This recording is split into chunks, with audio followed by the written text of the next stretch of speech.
Salutations, my friends.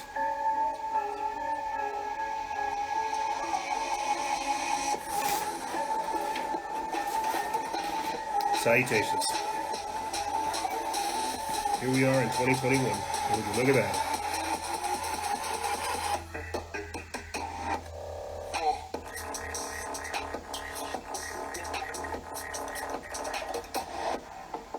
Yeah, I like steezy music too. This is Test with Bad Habits by Misfit, MSFT. Some steezy stuff. Really good stuff. I feel like it's only appropriate for the amount of stuff we will be covering. For sure. For sure. I'll be honest with you guys, I kind of felt guilty leaving my post with so much crazy stuff going on. But I tell you what, it had to happen. Because I have more fire to do this more than I ever thought possible. This is one of the busiest breaks I've ever been on. I kid you guys not. I don't really think I ever took that break and slept. I had a couple beers and some whiskey and got into a couple good fights, but dude, busiest break I've ever been on. And I'm so proud of it. I got a lot of things to break down with you guys for this episode as well as for the year.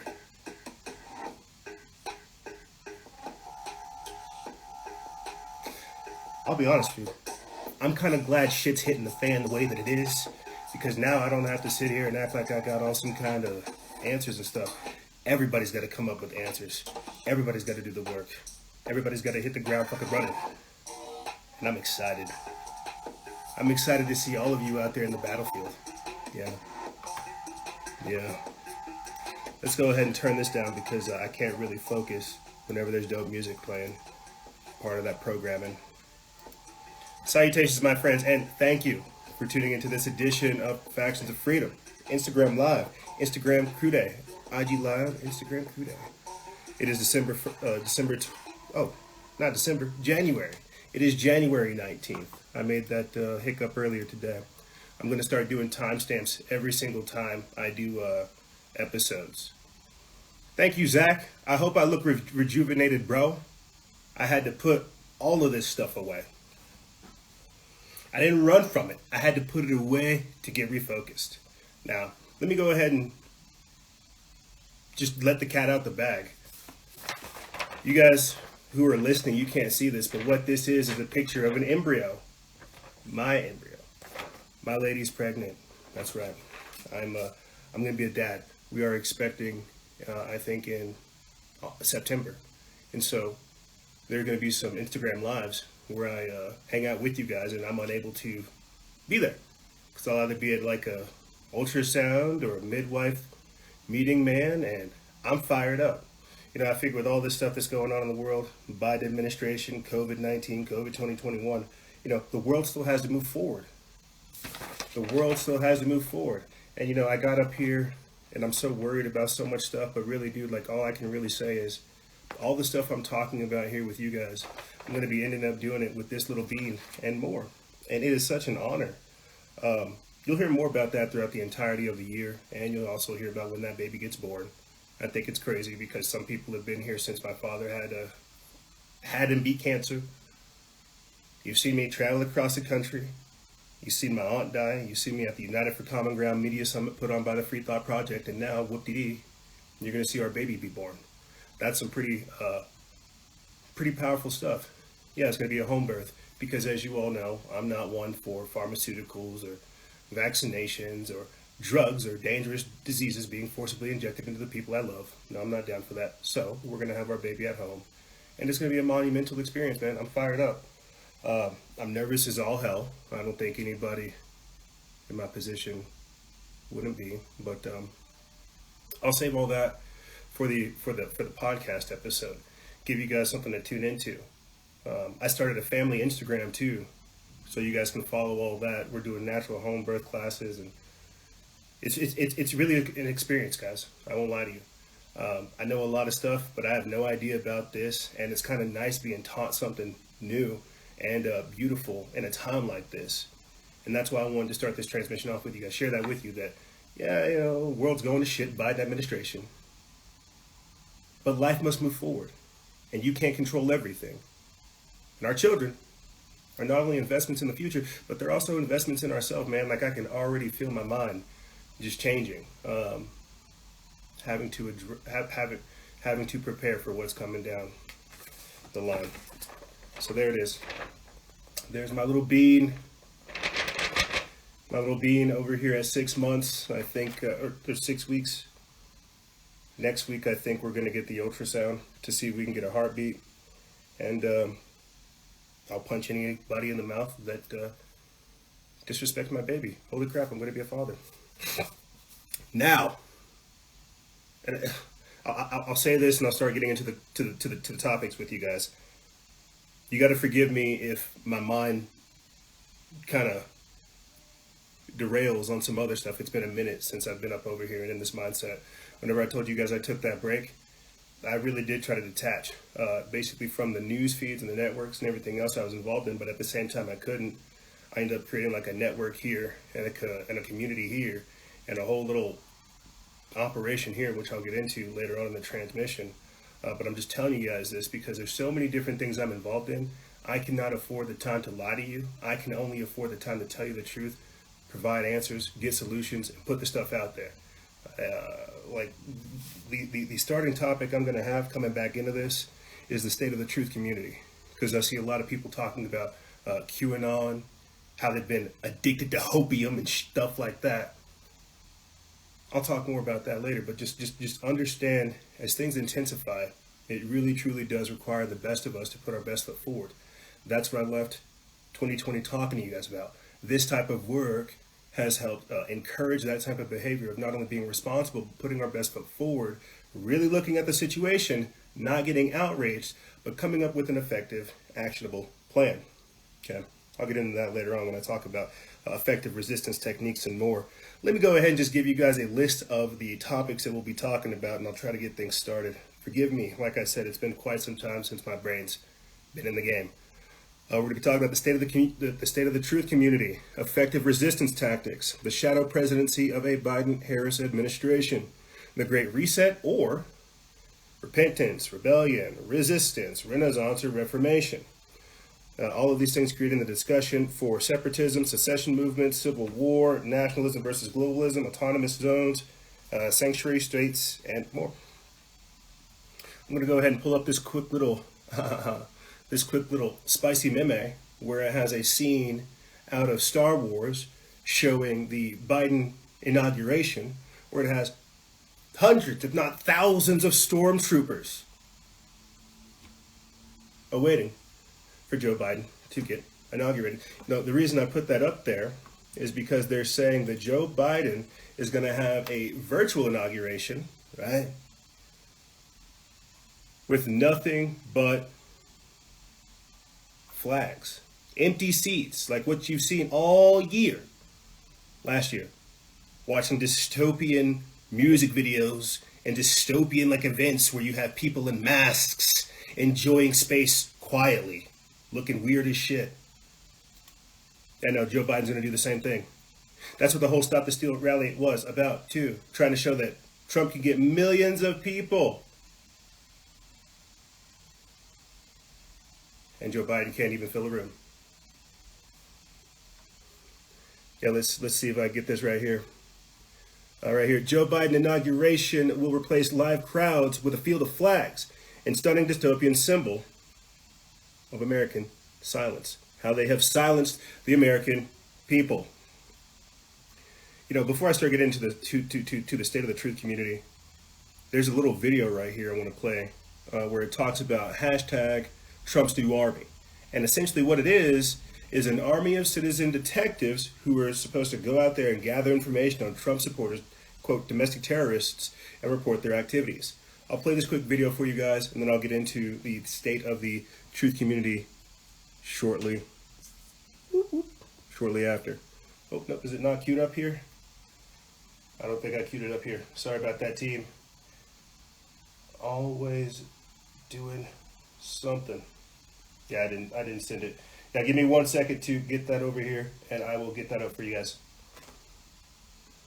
Here is Trump's new army, which is code for them saying we're coming after you if you supported America.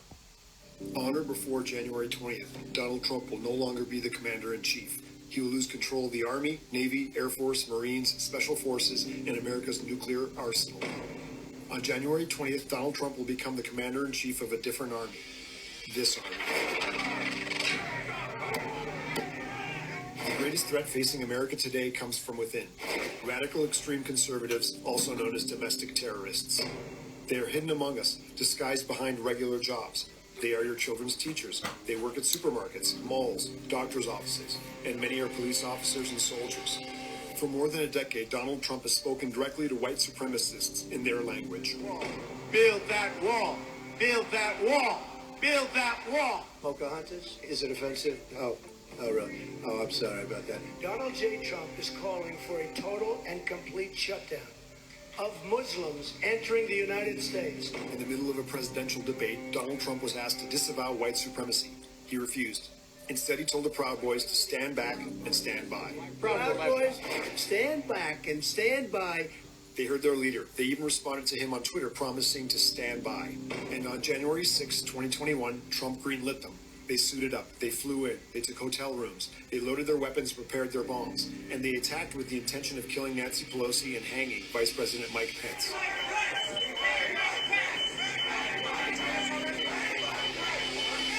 They were vocally saying, where's the speaker? We know she has staff. They're here someplace. We're going to find them. In the years ahead, Trump will lead his army of domestic terrorists. He will encourage and incite violence. He will play the role of arsonist and fireman. He will start a civil war and then say things were more peaceful when he was president. We have to fight back. In this new war, the battlefield has changes. Computers can be more valuable than guns. And this is what we need now more than ever, an army of citizen detectives. I'm proposing we form a citizen army. Our weapons will be computers and cell phones. We, who are monitoring extremists on the internet and reporting their findings to authorities. Remember, before the Navy SEALs killed Osama bin Laden, he had to be found. He was found by a CIA analyst working on a computer thousands of miles away. It's up to you. Police officers and soldiers. Whoa. Now, what's so hilarious about, I don't want to say hilarious because it's dangerous and dystopian. What's so hilarious about that is just last year we were talking about how there was going to be over 110,000 informational volunteers provided to the world, courtesy of the United Nations, where they are putting out COVID-approved information. So I think it's very strange that the following year, you have a quote, citizens detective collective that's designed to go out there and essentially legally and, I don't want to say lawfully, but legally go out there, identify what they think of as domestic terrorists, dissidents, people who don't really comply with the state, and then demean them, discredit them. That's the whole game. That's the whole plan. You see, right now, whenever you're on social media, you're able to stand up for yourself, you're able to expand yourself, you're able to explain your point of views. If they deplatform me, you're going to see a massive smear campaign come through because guess what? I don't have a voice. I can explain myself. I can't stand up for anything, right? That is terrifying. And I'll talk more about that this week on the podcast episode because we've seen a lot of sentiments echoing this, where you have people like Alexandria Ocasio-Cortez saying, we need to de-radicalize some of these Trump supporters. And then you've got people like, what's her name? I forget the lady, we posted it on our page the other day, talking about how do you deprogram some of these Trump supporters? And I'm thinking to myself, my God, do people not hear themselves right now? Do you see how the social contract's been broken? How, again, radicalization has become the norm. One of the things you're probably going to hear me say a lot more so throughout this year than I care to admit is the fact that we're going to have to escalate in order to neutralize. We are definitely not going to have to sit here and take this nonsense, being compliant, knowing full well of what they are doing.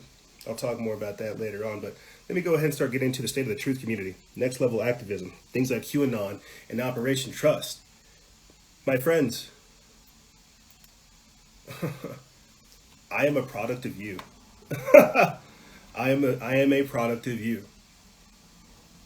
Whenever we have like 200 people tuning in live right now, I'm a product of you. When you guys tune in, when you follow the Telegram, whenever you share the work, whenever you follow the page, you share the podcast episodes. In Lakesh, I say it all the time, I'm a product of you. We are reflections of one another. The state of the truth community right now, my friends, it's a shame. It's a sham. Well, we need to do more. I'm not going to tell you to go out there like QAnon does and tell you to pick up your rifles and go protect your state capitals and do all of these other things. What I will tell you is that, like this group of citizen detectives, your best weapon will always be the pen. It will always be the camera. It will always be words. Let me go ahead and turn that down.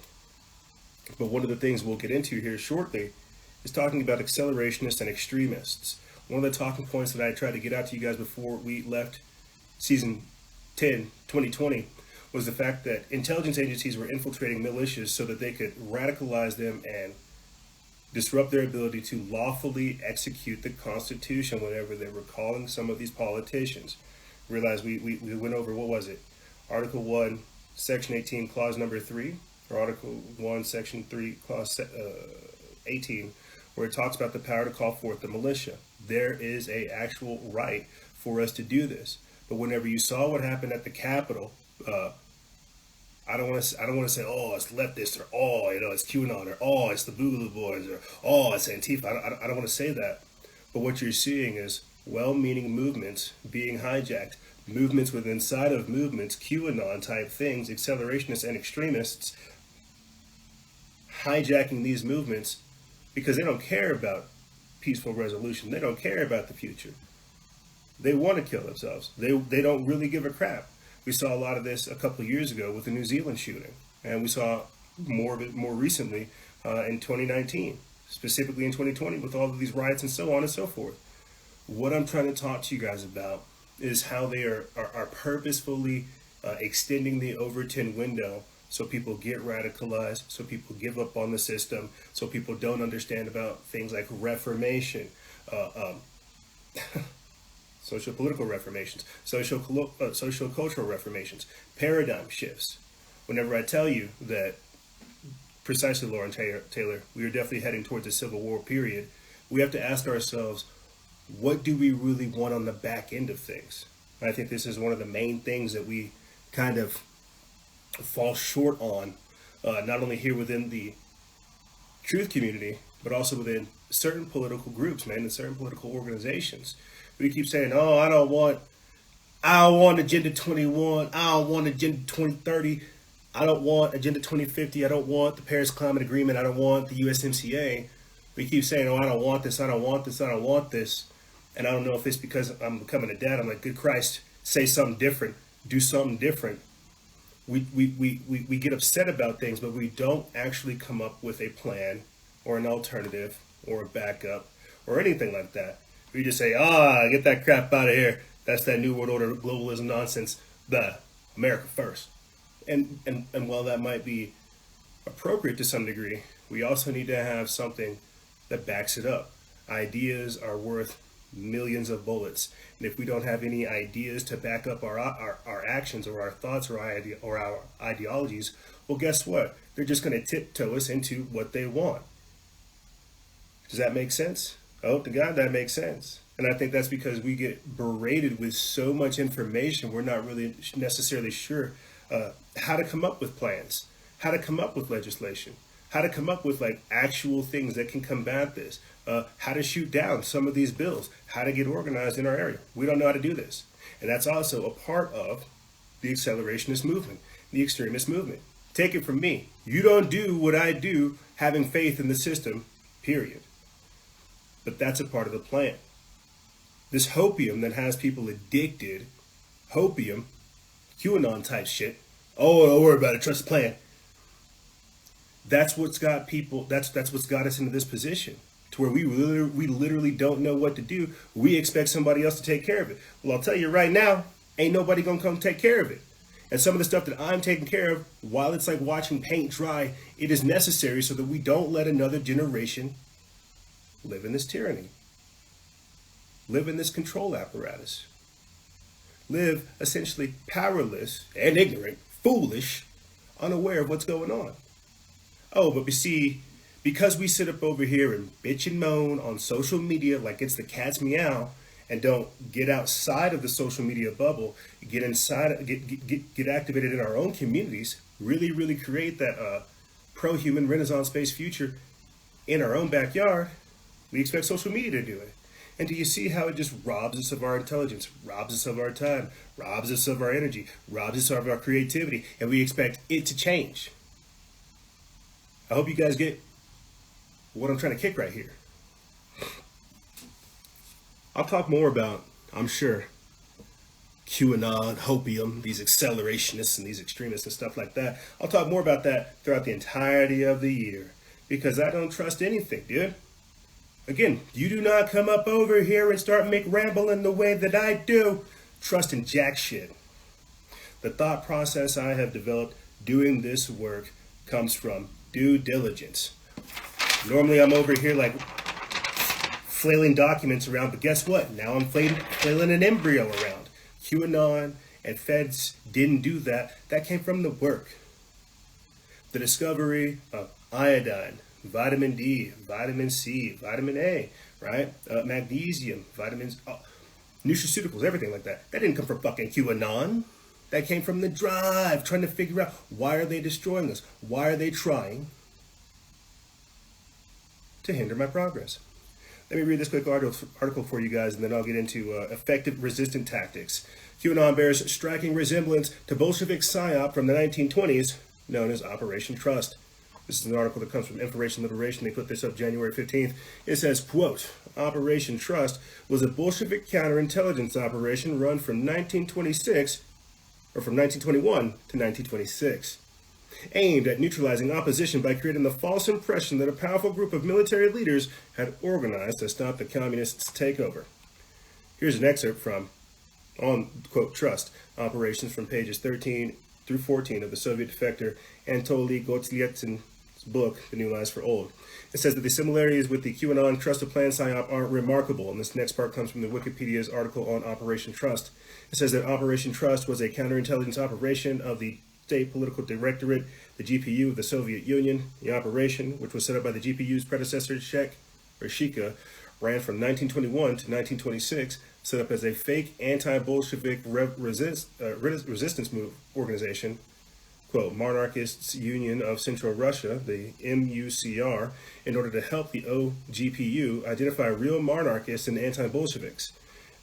The created front company was called the Moscow Municipal Credit Association. Goes on to say that the one Western historian who had limited access to the trust files, John Costello, reported that they had comprised 37 volumes and were such a bewildering weltering of double agents, changed code names, and interlocking deception operations with the complexity and a symphonic score that Russian historians from the intelligence service had difficulty separating fact from fantasy. Does that sound familiar? Fact from fantasy? You know, trust the plan. Hillary Clinton's locked up. Trust the plan. Donald Trump's got it in the bag. Trust the plan. Go to D.C., grab your gun, and try to kidnap Nancy Pelosi. Oh, you don't want to admit, you don't want to do that? That's cool. We have other operations for you. Whenever I talked to you guys last year about what happened with COVID-19, where they basically traumatized us, then radicalized us, demoralized us, and then said, oh no, you can go outside. You can go outside if you want to. We're not, the pandemic's not over, but yeah, after all that stuff happened to you, you can go outside. That's trauma-based mind control. And then whenever you add this aspect to it as well, forcing us to stare at our screens as we look at the country we've grown up with deteriorate over time. You got to understand the sophistication of the mind control that we're going through. That's trauma-based mind control. That's social engineering and so much more. We are in 2021, my friends. The New World Order is here. That sounds like Confucius. I'm getting back into this article. It says that sounds like Confucius-style nonsense put out by QAnon. Is General Flynn, our General Brushlev. QAnon made Trump supporters, who were right to be angry over the criminal nature of our ruling class, delude themselves with fantasies that, quote, white hats in the military were going to save us, while Attorney General William Barr was busy covering up the Jeffrey Epstein case, and the Kushner administration was busy pardoning fraudsters who donated to the Aleph Institute and releasing traitor Jonathan Pollard from parole to make Aliyah in Israel. Just as opposition were outed and arrested by Operation Trust, potentially dozens of QAnoners were outed and arrested as a result of the march on the Capitol. Yeah, I have a page saved on my phone where it says, and this is more of that Trump's new army crazy stuff, where they have put together a seditionist and insurrectionist list targeting and identifying all the people that were at the protest using facial recognition or whatever snitch culture they have to track and target and identify the people that attended the protest, only for them to get arrested later. You want to hear the sick part about QAnon, my friends? This is how like sick this stuff really is. We always heard that, oh, don't worry, the arrests are coming, right?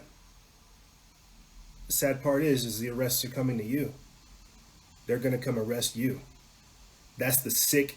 That's that 40 chest. They're telling you what they're gonna do, and you're helping them do it. Yeah, you won't hear me saying none of that cryptic McBleebly Schmeat stuff, bruh. I might sound like a gosh darn retard coming up with my own language, herp-derping my way through transmissions, but you won't see me over here spouting off like drops and stuff like that. I use articles, I use information, I use videos, I use testimonies, like this one right here. Here is them saying that, well, this is why the military is in D.C., it's for peaceful transition. General William Walker, the commanding general of the District of Columbia National Guard. Major, thank you for joining us this morning. Can you start out by saying what the current threat level is? Do you have what you need in place to counter it? Good morning, sir. I do believe we have everything. If I can first say happy holiday for Dr. Martin Luther King, and please allow me to say how proud I am of the almost 25,000 National Guardsmen who have come in from all 50 states and territories to help support the Secret Service and the police departments with a peaceful transition of military power. Good morning, sir. Good morning. Thank you for that, sir. So the question was, do I have enough? Yes. Yes, sir. I believe we do. And tell us what the role of the National Guard is going to be. You just said they're going to be there to assist law enforcement. Are they trained for policing activities? What can they do? What can't they do? What are they trained for? So we're trained principally for civil disturbance. We practice it yearly. We rehearse it when we get here. So we are the backup layer of protection for the Secret. William Walker, the commanding general of the District of... Interesting. Let's go back to that picture, that archetypal picture. Look at this. He's like, oh, we're just here for civil disobedience, civil disturbances. We're just trying to make sure that, Biden gets in office. Inauguration day, 2021. I have another quick clip I want to play for you guys. This is of a Democratic congressman saying that white males who voted for Trump may betray Biden at the inauguration. This is one of the reasons why they need to start vetting people. Actually, I don't think this is the vetting clip. I think this is them saying, how do we begin to de-radicalize Trump protesters or Trump supporters? Let's take a listen. Okay, and as much as I'm worried about these loons who break into government, I'm actually more worried about the loons who did get elected. Because, I mean, what do you do about these people? There's 147 Republicans in Congress who still don't concede that Trump lost the election. What do you do about people who are in the government who don't believe in our way of government? It is so shocking. Not only are they not conceding, Bill, but there's thoughts that there might have been some collusion among members of Congress. Some are refusing to go through magnometers or whatever you call them to check for weapons. They're not wearing masks during the siege. I mean, it's really bizarre, isn't it, when you think about how AWOL so many of these members of Congress have gotten. But I also think some of them are believing the garbage that they are being fed 24/7 on the internet by their constituents, and they bought into this big lie. And the question is, how are we going to really almost deprogram these people who have signed up for the cult of Trump? There it is. How are we going to deprogram these people who have signed up for the cult of Trump? But see, and I've been saying this to people here locally, Trump rode in on a wave that we created. Just a fact. Yes, he did his best. Yes, he's going into the swamp, but Trump rode in on a wave that we created. But see, what they're really saying to you right there is, how do we deprogram these people to care about their country, right? How do we get these people to just give up, right? They're going to come up with truth and reconciliation committees. They're going to hunt down Trump supporters. They're going to demonize Trump supporters. They're going to deplatform Trump supporters. And that plays a huge part in what I talk about later on, how this will create the discussion for separatism, civil war, nationalism versus globalism, sanctuary states, pockets of normality, things like this and more. But we're just in the beginning stages of it. Let me read a little bit of this article right here, and then we'll continue on talking about effective resistance tactics and how protests are basically traps. Right here, Planet Free Will. This is written by Chris Manahan of Information Liberation. They put this up January 19th. The CFR fears that American democracy may be, quote, doomed by populism. So what they're really saying is populism is the true form of democracy. The people have spoken. But by them inserting Biden in, they're saying, we don't give a shit about what you guys think.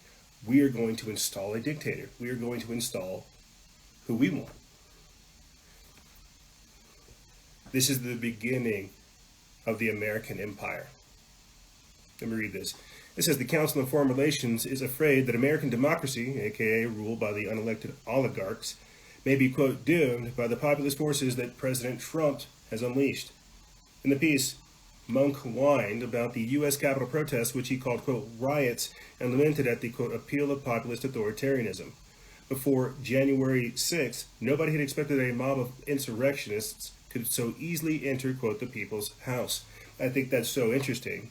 The appeal of populist authoritarianism, which is really just another rewording of mob rule, which is what we were subjected to throughout the entirety of 2020, courtesy of the George Floyd protests and Black Lives Matter. This is what happens whenever you have like a media, a mockingbird media that runs stuff, dude. This is what happens when you have a brain-dead population that doesn't go out there, know the truth, aren't familiar with it, but want to believe in the lie. You know what I heard over the week, over my break? I heard that those weren't real protests. No, those were white supremacists dressed up as Antifa committing these acts. I'm like, damn, that sounds like some conspiracy theory shit right there. You're telling me that there's no such thing as Antifa, there's just white people that dress up as Antifa to go cause acts of Antifa? It's like, hold on, but let me get that. But you're aware that there's an Antifa, but you're also aware that there are white supremacists that it was some mental gymnastics that I couldn't understand. But you see, that's what happens when you have a delusional population that's been that's been traumatized not only by a fake virus, but also being propagandized to by a mockingbird media. Let me get back into this article. It says that the fact that Trump has been able to convince so many Americans of his lies about the election and mobilize tens of thousands of them to protest against the certification of the vote shows that a significant share of the population is now open to this kind of populist appeal. Faced with a choice between their president and the Constitution, they chose Trump. Monk lamented how Facebook and Twitter banning Trump could backfire. It is too early to tell how effective the suspension of Trump's accounts on Twitter, Facebook, and other platforms will be. It has certainly impeded his ability to speak directly to his followers over the coming weeks. But over the course of the next 4 years, he could adopt new ways of communicating with them. At the same time, these decisions have also raised a number of risks. It is now imaginable that the internet will slowly break into two pieces, or a whole chaotic array of shards. On Twitter and Facebook, Americans with different political beliefs sort of themselves into their own echo chambers, but at least share their same platform. In the future, parts of the populist right will attempt to build platforms of their own. This could end accelerating rather than slowing their radicalization. I agree. And that's where we're going. Make no mistake about it, we're heading towards some form of civil war. We're going to have it to where, like I'm telling you, like we're going to have it to where there's going to be states Texas has already talked about like a secession movement, to where you're going to have like coalitions of different states that decide to come together and come up with their own pact, either abiding by the Constitution or, you know, working with the United Nations to come up with like their own globalist compact. But make no mistake about it, that's what it's going to look like. Earlier last year, I did a minicast, a quick 22-minute minicast, and I'll probably do like a revamped version of it, where it talks about Zebellion, where that's it precisely, to where people fracture off from main society and begin to siphon off resources so they become to get recognized. Sanctuary states, pockets of normality. It's a real thing. Before I get into all that, let me talk about something I want people to think about going forward into the future. The Civil War is the eventuality. Zebellion, what they're thinking, this is going to take place from 2021. It's going to really heighten up in 2025. We'll see it at its peak sometime around 2030. Before we get to that point, we have to start thinking about what are effective resistant tactics. And I'll come up with like a list of things and really try to ponder this. But here's a couple things I want you guys to think of. And it's going to be different for everybody, wherever they're at. The simple phrase of it is, how do you resist globalism locally, right? How do you get involved in local activism? This is why you have people saying, you know, this is the end of the republic. They get all these Democrats in office. There's never going to be any more Republicans whatsoever. When we're talking about globalism, the Illuminati, the New World Order, the technocrats, the scientific dictatorship, the military-industrial complex, any of this type of stuff, that's globalism in and of itself in another name. Neoliberal fascism, corporatism, technocracy, right? Any of this type of stuff can be summarized as globalism. But how do you resist globalism locally? Through local activism. Practice self-governance, right? Towards the end of 2020, I began to quickly become a part of multiple groups that were forming committees here statewide, coalitions, to help collect signatures and attack, I use that term figuratively, attack our state with some of these mask mandates, with some of these lockdown rules, with some of these businesses and more. What I have to be working on here in the next coming months, while my lady's pregnant, is networking with at least over 200 different groups, businesses, so they can act as like hubs for us to collect signatures to fight some of these bills. There's some really, really crazy stuff that we're doing. It sounds like I'm out here campaigning for like a political campaign, but I'm not. I'm trying to figure out what my tools and resources are to fight this stuff here locally. And so whenever I report to you guys here, week after week, what I'm doing in my own backyard to fight globalism locally, that's just what it looks like here. That's just what I'm doing in my own backyard. Because it's going to look different for you wherever you are. You know, you might have you might have a state that's more not necessarily energetically conservative. You might have one that's more, I don't know, more about like the environment, something that's more about, you know, air pollution, something that's more about, you know, ride sharing and whatever it may be. But you've got to look at it and wherever you are and start coming up with your own battle system, your own awareness to fight this. This comes back to what I was talking about with the accelerationists and the extremists. Those type of people don't care, and that's all right. But COG, continuity of government, what happens whenever everything starts going to shit, everybody doesn't care? Who's going to uphold anything?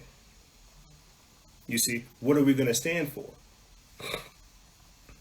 So effective resistance topics, the best way I could summarize it is this: create groups, committees, nonprofit organizations, practice self-governance, get into your local your local community, local activism, resist globalism locally. What I'm trying to tell you is protests are setups. Protests have become traps. You run out there after listening to all this stuff that I told you on the media and on the social media, that's marvelous. They're going to get your ass real quick. Good job. You played yourself. You do things like this, you're voting with your dollars, you're voting with your lifestyle, and you're voting with your ideas. You're not going out there in the street throwing your life away because you got nothing else going for you.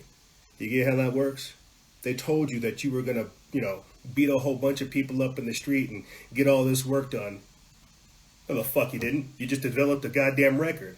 And now you got all these people watching you, doing stupid stuff, waiting for you to make more mistakes. Like, what? Fools.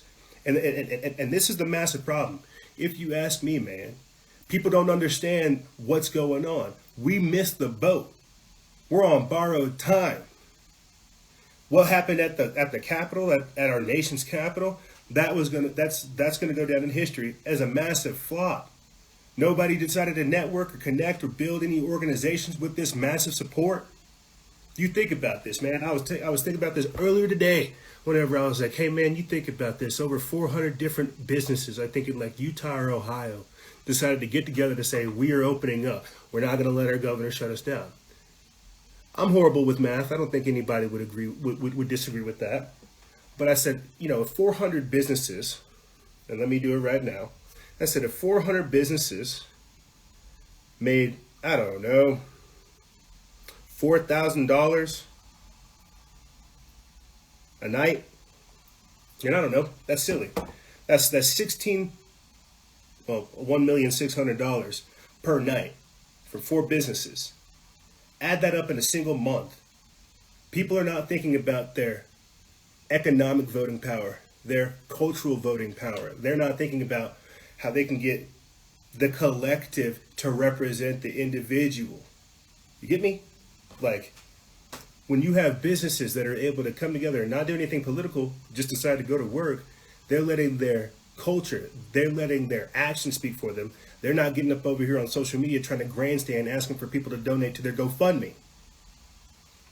We've got to think about these things different. We've got to come at it at a different angle. That's why I'm telling you, the battleground is not on Facebook. The battleground's not on social media. The battleground's out there. This is a trap. They want us to waste all of our time, our creative energy, our focus, our determination, our willpower on this. Like, this is what we're supposed to be doing. Let me move on. How much time do I have left? The shadow presidency of a Biden-Harris administration, and how media and government are working together to overwrite the will of the people. Yeah, pretty accurate. Pretty gosh darn accurate.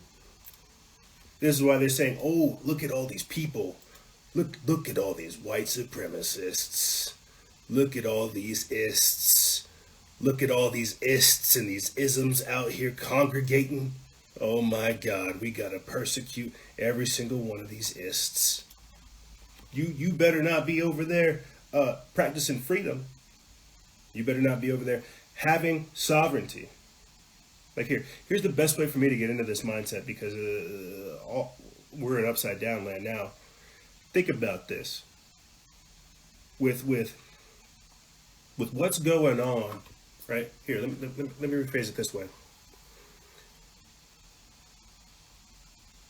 When you join the military and things like that, it's a brotherhood in and of its own, right? You have camaraderie and fellowship with like-minded individuals, patriots, you would think. People that are out there that either want just a job or want a steady paycheck or want to fight for the country, whatever it is. When people join the military, they're joining it for whatever reason, and that's a company in and of itself. That's a brotherhood in and of itself.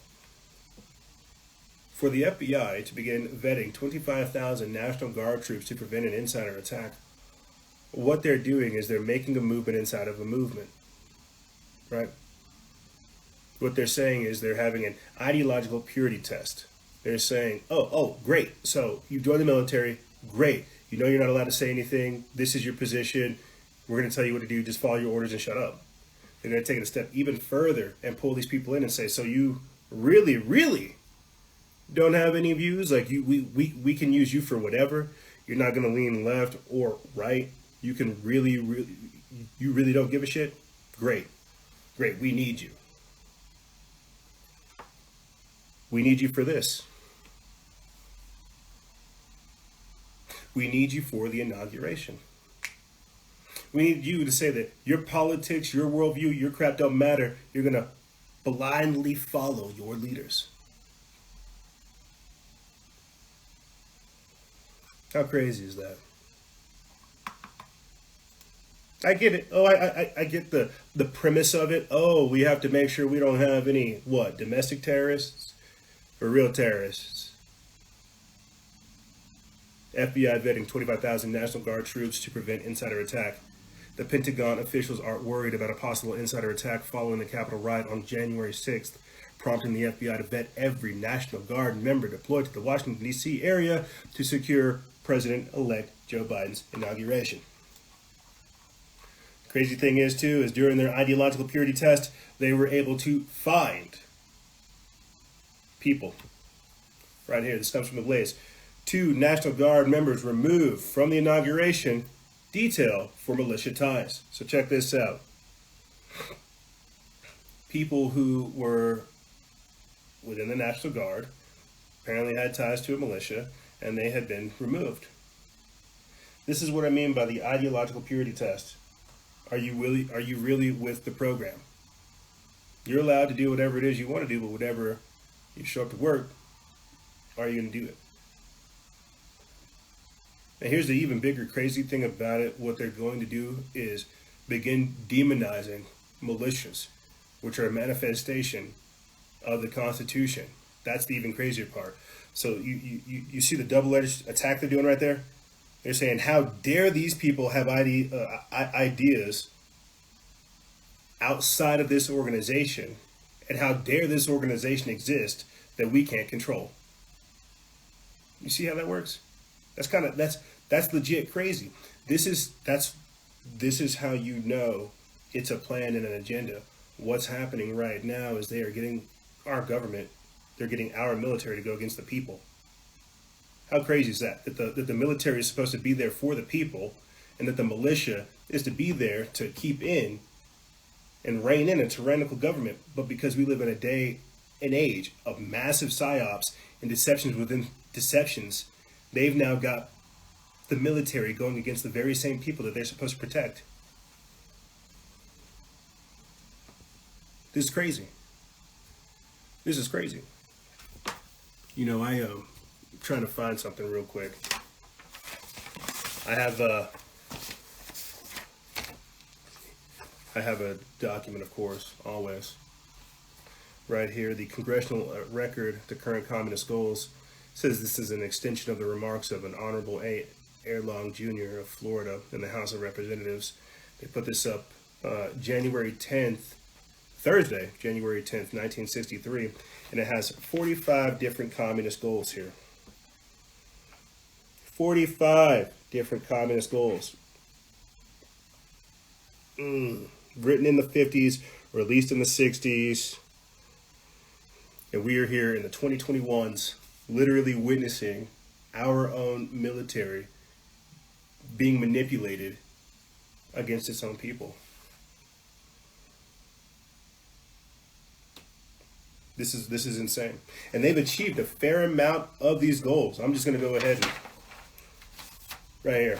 I'll jump in right here. 29, right here. Discredit the American Constitution by calling it inadequate, old-fashioned, out of step with modern needs, and a hindrance to the cooperation between nations on a worldwide basis.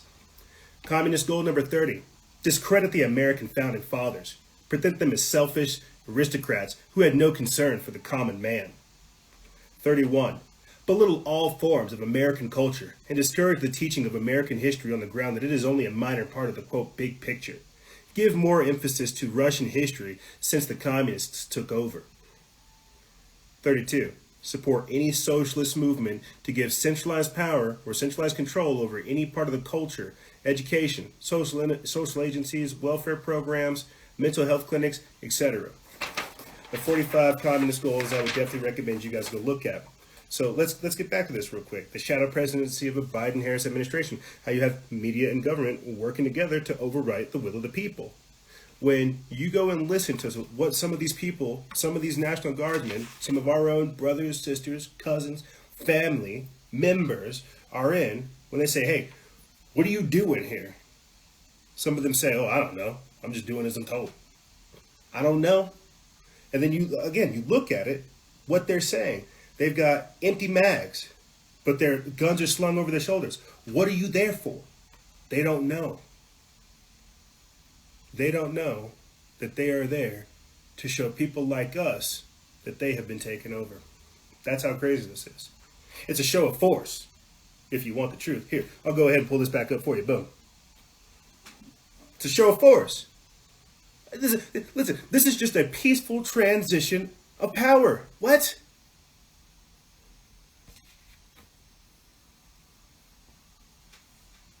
It's crazy. It's crazy. You know, we're going to see a lot more political policing, I'll tell you that. You can't say that. That's offensive. How dare you? Bladishme to bladishme. That upsets me. My feelings. Things of this nature. You know, I was saying this earlier, that, and everybody already knew this, dude. Trump was able to do what he could do. Trump was not supposed to be the God Emperor that people in disinformation operations painted him out to be. Trump was able to do what he could do. He rode in on a wave that we created. He was able to be a stopgap for a moment to help expose a lot of this stuff that we already inherently knew about. It gave us a window. It gave us a brief period to say, is this where we want to go? Or do we want to do something different? Yeah, for sure. Trump represents classic Americana. But did enough people want classic Americana? Did enough people culturally, politically, economically want it?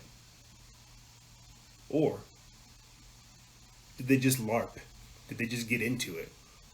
You see, again, this is why President Xi Jinping of China can say, "Oh, I predict that the American democracy, the American political system, will fail," because once Trump's gone, now that he's gone, we're going to see a whole new rift in politics, a whole new change in how we do things.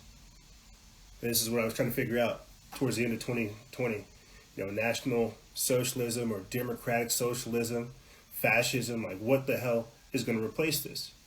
Because while Trump was something that should be respected, ultimately the American ideology is self-governance, not reliance upon the system. You see, because the system is designed to rob you of your rights. But because we've given all praise to God Emperor Trump, the system is now more powerful than ever. We truly have trumped in the technocracy. Media and government working together to overwrite the will of the people. And now they openly say, "Oh, we're pushing for a great reset." That we failed. That we need to do differently. You know, maybe let me see if I can get this clip up here for you guys. Or if I need to, if I need to do whatever it is I need to do. I put it up on our Telegram channel. I would definitely recommend you guys to go get it. But Senator Amy Klobuchar said that we need a reset in our democracy, and that's exactly what January 2020 is about, or January 20th is about. And she's not that far off. This is the socio-political reformation. This is the paradigm shift. And this is what happens whenever we give all of our power over to these unelected officials that don't represent us. Give me a second. Here is, let me go ahead and get this. Here is Senator Amy Klobuchar saying that we need a reset in our democracy, and that's what January 20th is about. I think if no one appreciated our democracy before and kind of took things for granted, they can't do that anymore after what they saw at the Capitol. My second reaction to your question is there's no one better to do this than Joe Biden. He has the track record of working across the aisle and bringing people together. He's put a tremendous team in place that already has a plan that's been commended about how to get the vaccine out, about how to open up our economy again, about how to open our schools again. And you only do that by ramping up in a major, obsessive way the distribution of that vaccine and the production of the vaccines. and the approval of additional vaccines. So it's that combination of the compassion for the people of this country, not waking up in the morning saying, what mean tweet can I write? What, insurrection can I start? Instead, waking up and thinking, okay, what are the coronavirus numbers right now? What's happening in LA? What's happening in Green Bay, Wisconsin? That's what we need in a president. So that's how I look at it. He's the perfect man for the right job right now. And not only that, we need to have a reset in our democracy. And that's what January 20th is all about. You know what's crazy? Is these people are going to wake up a couple months from now and reality is going to set in. They're going to think to themselves, my God, what the hell did I do? And they're going to say, what did I do? People are going to wake up months from now, whenever reality sets in, inflation's hitting up, crime's skyrocketing, there's all this crazy shit going on. And they're going to think, oh my God, this is all because you didn't want Trump in? Yeah. Yeah. Whenever things start hitting the fan, they're going to blame Trump. They're going to try to, glorify Biden, no doubt. But it is going to be a shit show. All because it wasn't Trump. All because it wasn't Trump. And I think it is going to be so crazy and glorious to see, because I don't think a lot of people could really understand a lot of things without it hitting them smack dab in the face. That's the God, the honest truth. People will say, oh, you're one of them crazy Trump supporters, or oh, you're one of them crazy conservatives, or oh, you're one of them crazy Republicans. It's like, no, I've been here before Trump, I've been here before Obama, I've been here before Biden, and guess what? I'm going to be here after too, because you don't see. You've got faith in this system. And what's crazy is now this system has been given incalculable amounts of power, and they're going to accrue even more power over the next 4 years. You've got radicalized people who cannot wait to try to wiggle their way into office to chastise, shun, deplatform, and unperson their adversaries. Remember that whole discussion we were having about the First Amendment and respecting your other party's political position, respecting their free speech? Well, I tell you, these people don't give a shit about that level of courtesy and chivalry. What's going to happen is, like I said, they're going to wiggle their way into positions of power, be it FedBook, your local council, your local committee. They're going to try to find you. They're going to deperson you, and they're going to shut you down. All because it's not that you're a problem. It's because you represent ideals that they can't compete with. So they got to go ahead and just shut you down. You know too much. You better stop all that. You better stop all that thinking. You want to talk about the Great Reset, the socio-cultural reformation that's going to take place. Think about this, man. Is it the Great Reset, or is it the Great Repentance? Is it the Great Rebellion? Is it the Great Resistance? What about the Great Renaissance? Or what about the Great Reformation? All of these things, the Great Reset, the Rebellion, the Repentance, Resistance, Renaissance, and Reformation, all of these things require blood, sweat, and tears. I ain't gonna lie to you. Every single one of these things requires blood, sweat, and tears.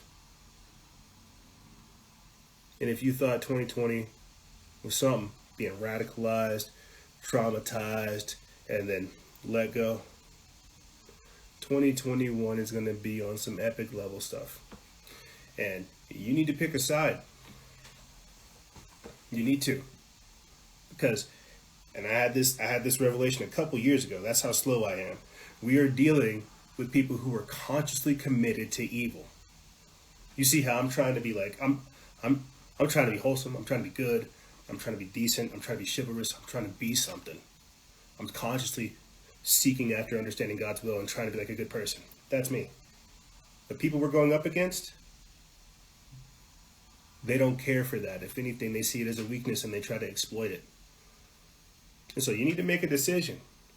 You need to ask yourself, hey, where am I going to be? What can I do? Am I really about that life? Do you really believe in these things? Are you just LARPing? You just playing? Are you just playing that on social media? Because I'm telling you, the good times are somewhat over, bro. Ali Moon Mama says, that's really divisive. I understand. And that's definitely not what I am trying to be. For quite some time, I've definitely tried to mend the divide, bridge the gap, fix that communication barrier. But even when I go to protests, people already have these thoughts in their minds. And so it doesn't matter how much information I present to them. It doesn't matter how nicely I try to explain these things. It doesn't matter. Because people have, again, they have committed either consciously, or they have been brainwashed, or they have been tricked, and they don't want to admit that they've been tricked. So they're staying underneath that delusion.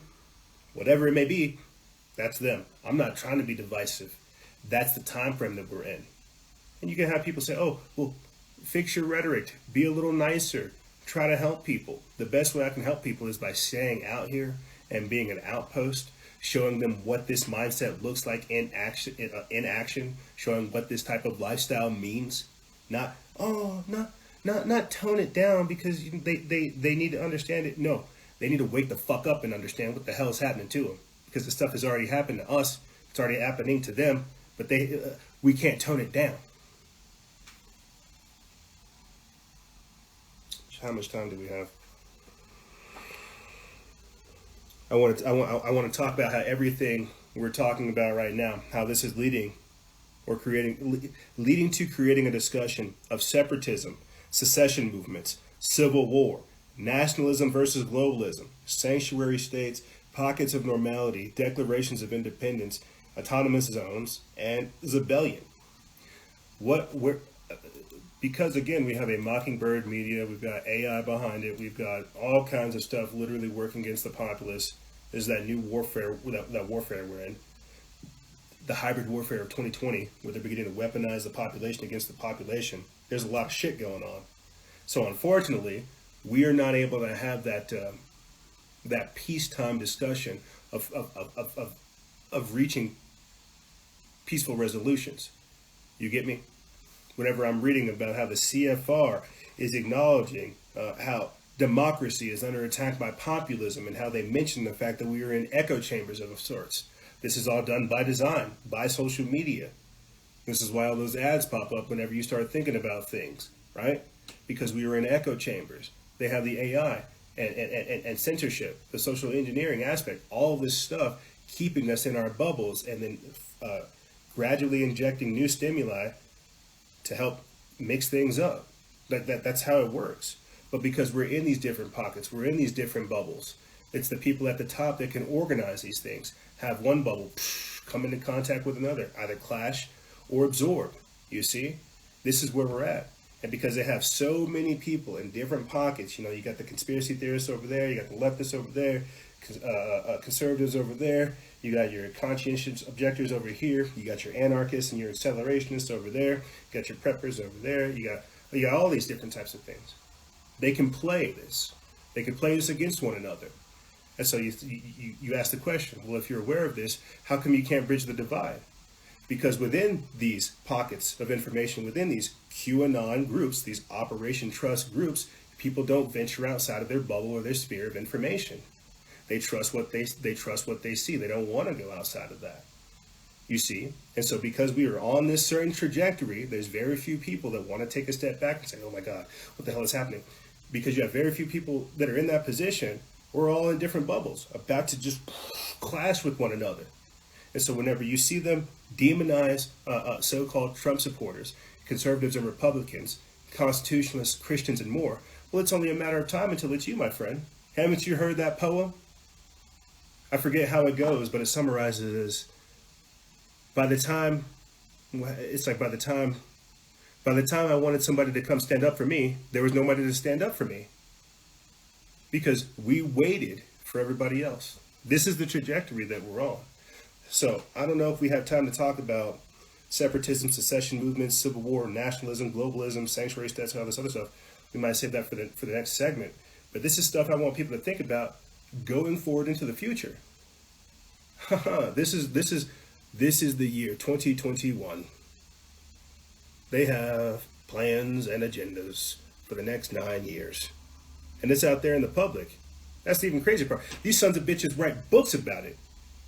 Klaus Schwab literally wrote COVID-19, the Great Reset. They write books about this type of stuff. The CFR, the Council on Foreign Relations, literally comes out and tells you what is happening, what the plan is. But because people haven't developed that discernment to read in between the lines, develop discernment, and look at the battle space that's going on, they're caught up in it. You know? They're caught up in it. So we have a very, very interesting year ahead of us, my friends. Look at this. Facebook censors Mexican cardinal for denouncing New World Order. Look at this. Look at this. This is another one. This isn't Archbishop Carlo Vignano. This is another man of the cloth saying that, listen, the coronavirus pandemic is being used to usher in the New World Order. They're like, get out of here, Cardinal. You better stop telling them that. Facebook has censored a video of Cardinal Juan Sandoval Inúñez, Archbishop Emeritus of Guadalajara, for suggesting that globalist leaders are exploiting the coronavirus pandemic to bring about a new world order. Look at this. They're telling you what it is right out the bat. Well, but because you got to trust QAnon, you got to trust some shadowy, mysterious, freaking internet board forum name thing, instead of trusting your own eyes. You're brainwashed. That is so crazy to me. That is so crazy to me.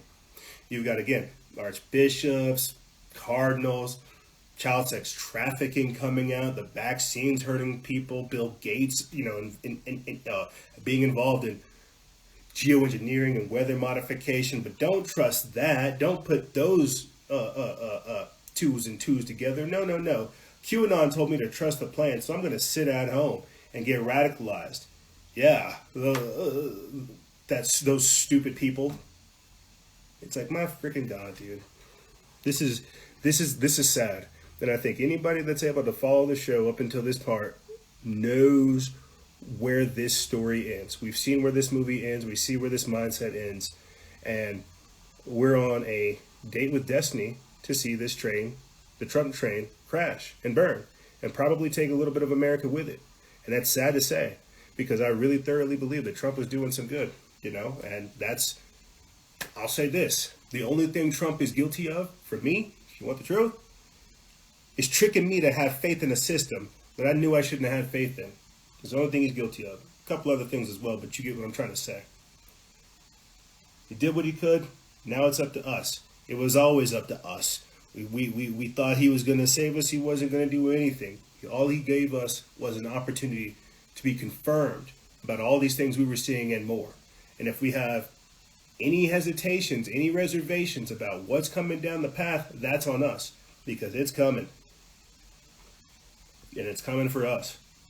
This is the calm before the storm. Things are going to be good for a little bit.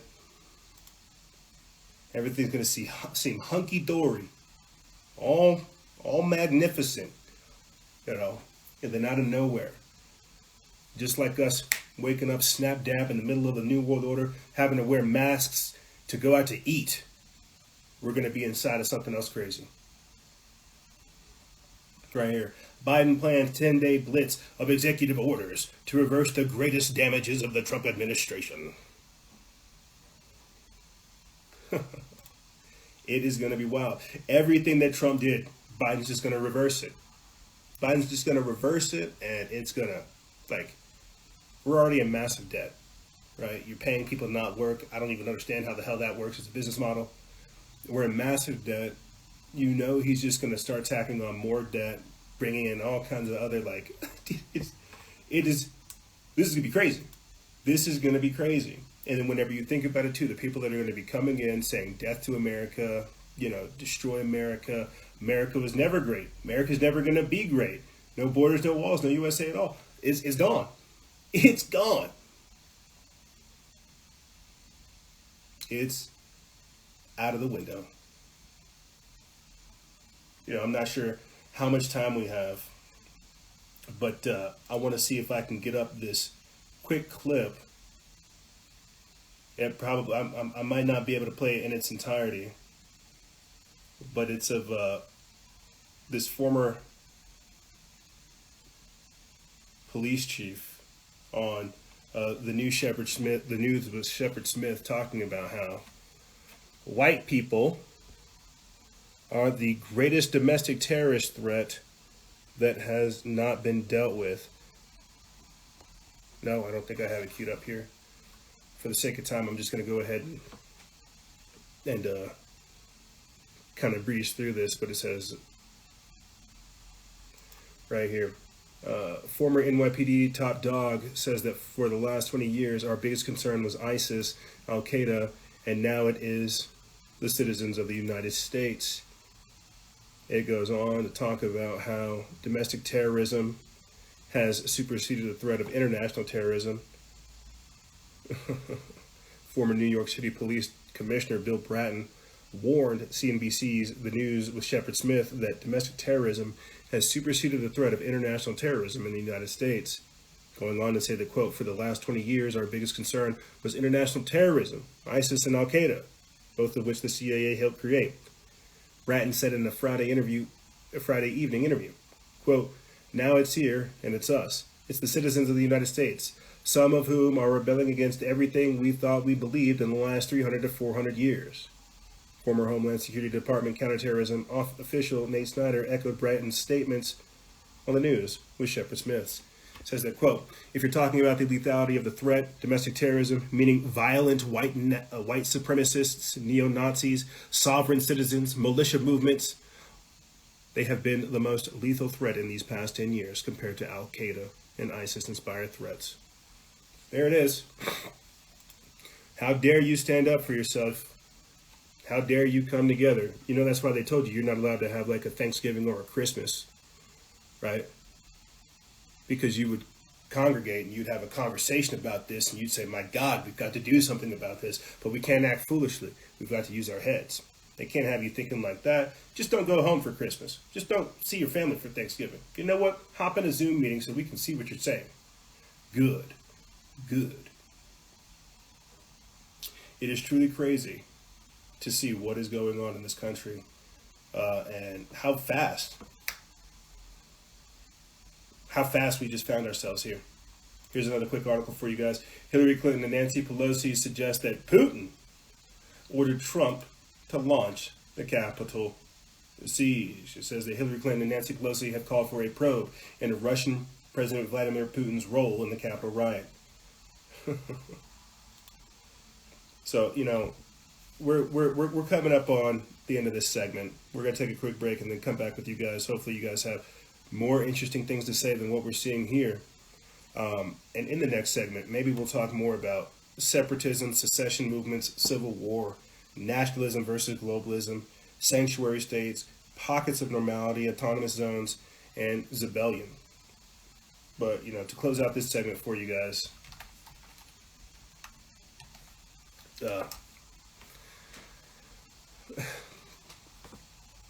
I'm glad to be back, to close out this segment and to kind of shoot you guys straight with everything we just kind of hit with a shotgun's precision.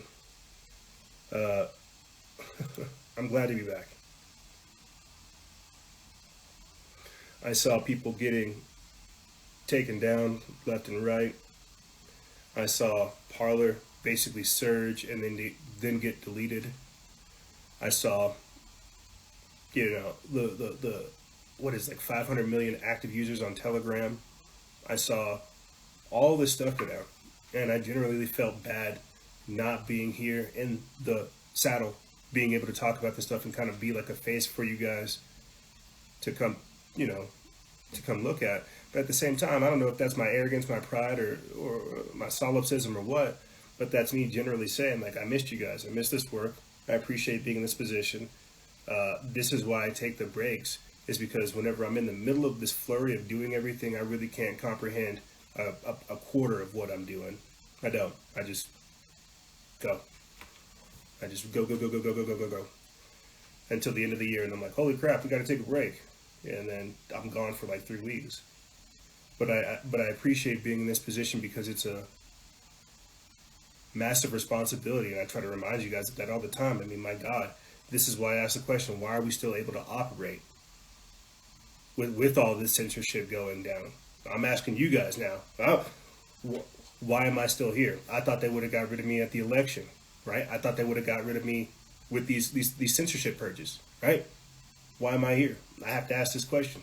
But at the same time, I can't stay stuck on it because we are here to put forth this information. We are here to stay focused on the problem at hand, to not get caught up in the craziness, not get caught up in the lunacy, but to figure out what we're supposed to do. See that these things are happening, yes, and then respond accordingly. Because they want to terrify you and traumatize you into a position of pacification where you don't do anything, to where you run to the government for your sovereignty and for your will to live, to where you run to your phone and you say, what am I doing today, phone? I don't want to think for myself. Thinking's too hard. No. We don't do that here. What we do is we look at all this stuff, we confront the harshness of reality, and we say, what is it that we can do? What can we do with what we can do? That's the sad truth.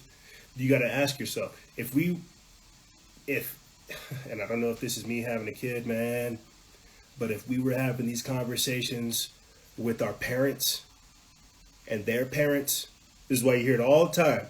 If my grandfather was here, he wouldn't put up with this shit. Oh, if my great grandfather was here, he wouldn't put up with none of this. You're right.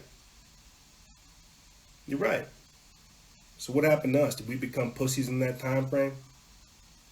You got to ask the question. Is it because no one did anything for like multiple generations that we don't found ourselves here? You got to think that for the past 30 to 40 years, we have literally been pacified not only with drugs, but with technology. People didn't have these conversations about having a pro-human Renaissance-based future, not getting closer to God, not getting into the land, not practicing group economics and doing something. They didn't have this faith in the system because they understood that the system was corrupt. And they tried to pull power away from the system. So no, not now. No, within that 40-year time period, we sucked. We sucked massive eggs and didn't do anything. So, as such, we are now given the decision. Do you want to keep sucking? Or do you want to try to start to do something a little bit different? Do you want to stand in the way of change, in the way of the future, shout it down with the best of your ability, and then ride that wave? Or just trust the plan. Wait for somebody else to tell you what to do. Yeah, you got to ask that question, man. It's something I'm asking myself. How much of this can I talk to my kids about? What will their battles be like? And are we even looking that far down the road? Do we even care? Or are we just coming around the water cooler trying to seem cool and intellectual like we really give a shit when we don't know nothing? Yeah. This is the world. This is 2021. And this is the first segment. But we're going to take a quick break, and when we come back, I'll try to get a little bit more, get the head more in the game. I want to talk about separatism, secession movements, civil war, all of this somewhat rather radical discussion talk points that are popping out because of the times that we have found ourselves in. Hopefully, I'll be joined by you guys, our guests, who either have questions about the break, questions about the Capitol siege, questions about the page, questions about whatever's happening in the real world, just questions. I appreciate talking with you guys. But we're going to take a quick break, and when we come back, we're going to be joined by you guys and more on the other side. Ladies and gentlemen, don't go anywhere. This is Freedom Faction over here on Factions of Freedom, and we'll be right back right after this.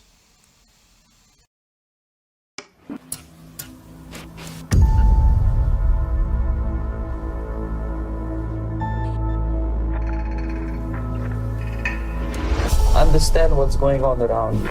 You are in a state of war, and you have precious little time to save yourself.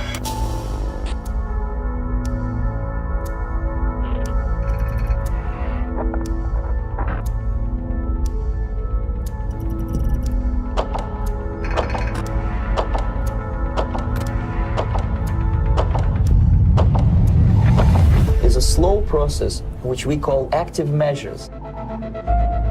The first stage being demoralization. It takes from 15 to 20 years to demoralize a nation. The next stage is destabilization.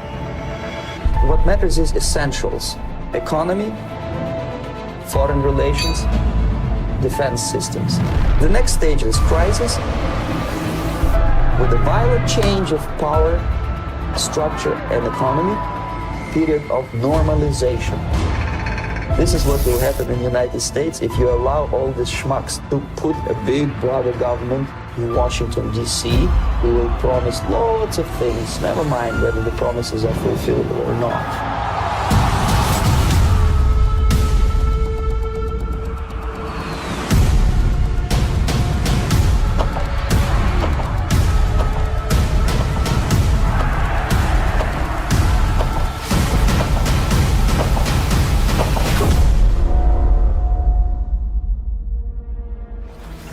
The time bomb is ticking.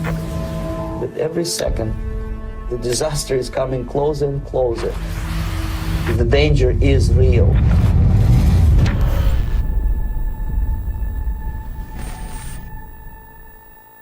In a world where secret powers are at play, where nothing is as it seems, one brand of clothing gives crusaders of truth a voice. One brand in the fight against terror, deceit, and destruction.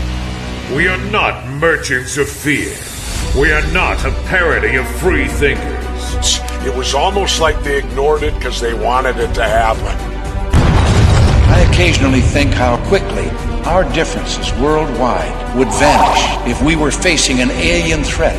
This season, get ready to awaken the masses. Forget the politicians. Politicians are put there to give you the idea that you have freedom of choice. You don't. You have no choice. You have owners. They own you. Forbidden clothes. Because if you know, you know. Because that's what Americans do now. They're always willing to trade away a little of their freedom in exchange for the feeling, the illusion of security. What we have now is a completely neurotic population obsessed with security and safety and crime and drugs and cleanliness and hygiene and germs. There's another thing, germs. Where did this sudden fear of germs come from?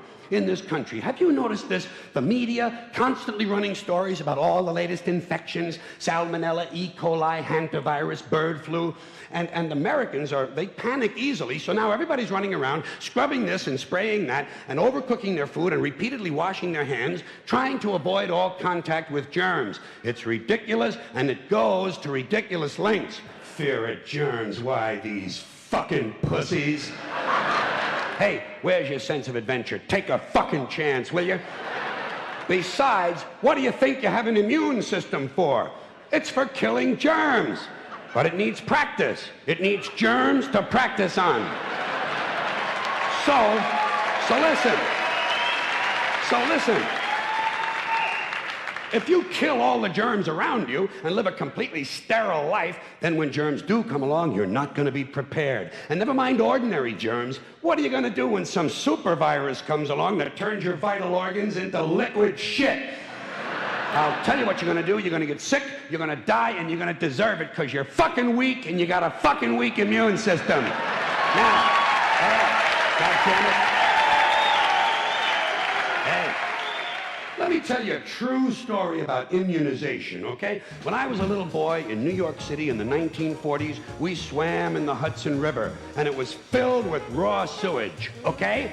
We swam in raw sewage, you know, to cool off. And at that time, the big fear was polio. Thousands of kids died from polio every year. But you know something? In my neighborhood, no one ever got polio. No one, ever. You know why? Because we swam in raw sewage. It strengthened our immune systems. The polio never had a prayer. We were tempered in raw shit.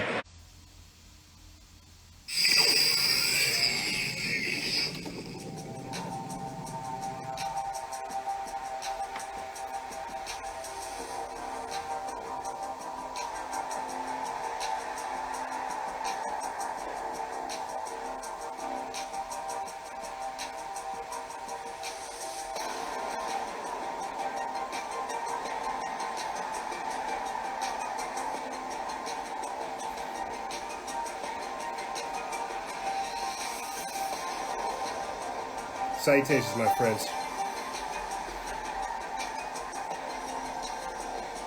Salutations.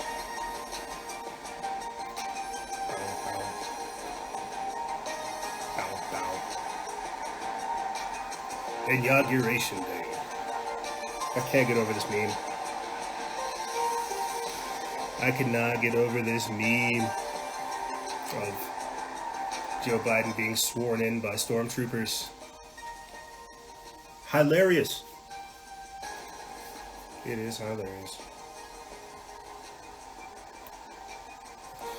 You know, this particular segment of this minicast is called Zebellion. I think it's only appropriate because, you know, we're starting this episode off with a spicy meme of Joe Biden being sworn in by stormtroopers.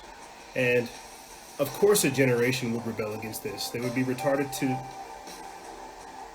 not to.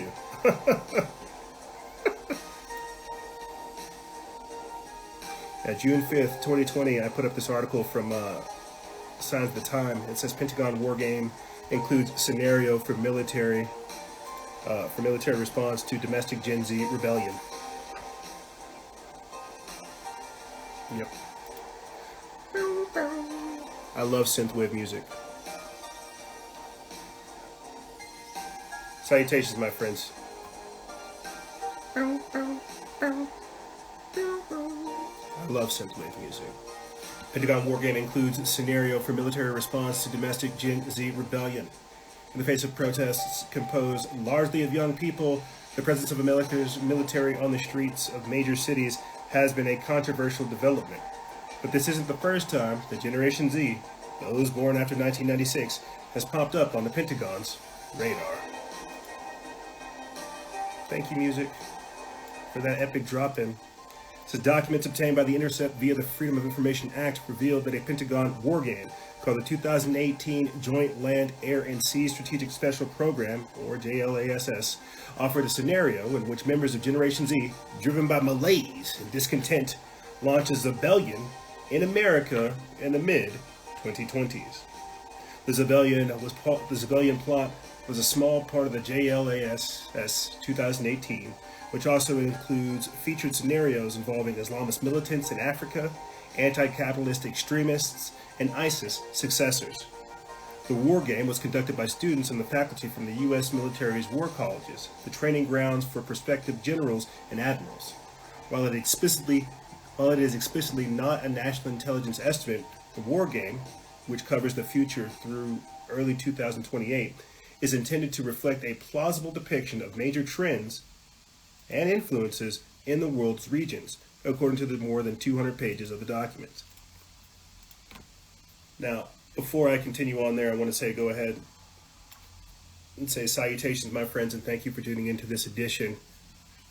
Hair's looking crazy. I'll get it touched up here in a few. But I want to say thank you guys for tuning into this edition and this segment. We are going to be joined by you guys in this segment. Hopefully people have things they want to talk about. The troops in D.C., Biden's inauguration, censorship, right? What does this look like going forward? Things like this and more. I didn't really get around to talk about it in the previous segment, but you may have noticed that we are now partners with My Patriot Supply. That's what all of that griping got me last year, is a public partnership with My Patriot Supply. I don't have the totes here in front of me. I've actually given some away as Christmas presents. People really do think about that. Old folks really do like that. The elderly really do appreciate that because they understand what's going on. They don't want to wait in lines. And it's insurance you can eat. So I think it's crazy that last year I was harping on getting storable goods for my 28th birthday. That's what I was doing because January is my birthday month. My 28th birthday, I was looking at storable goods because the economy was going to shit.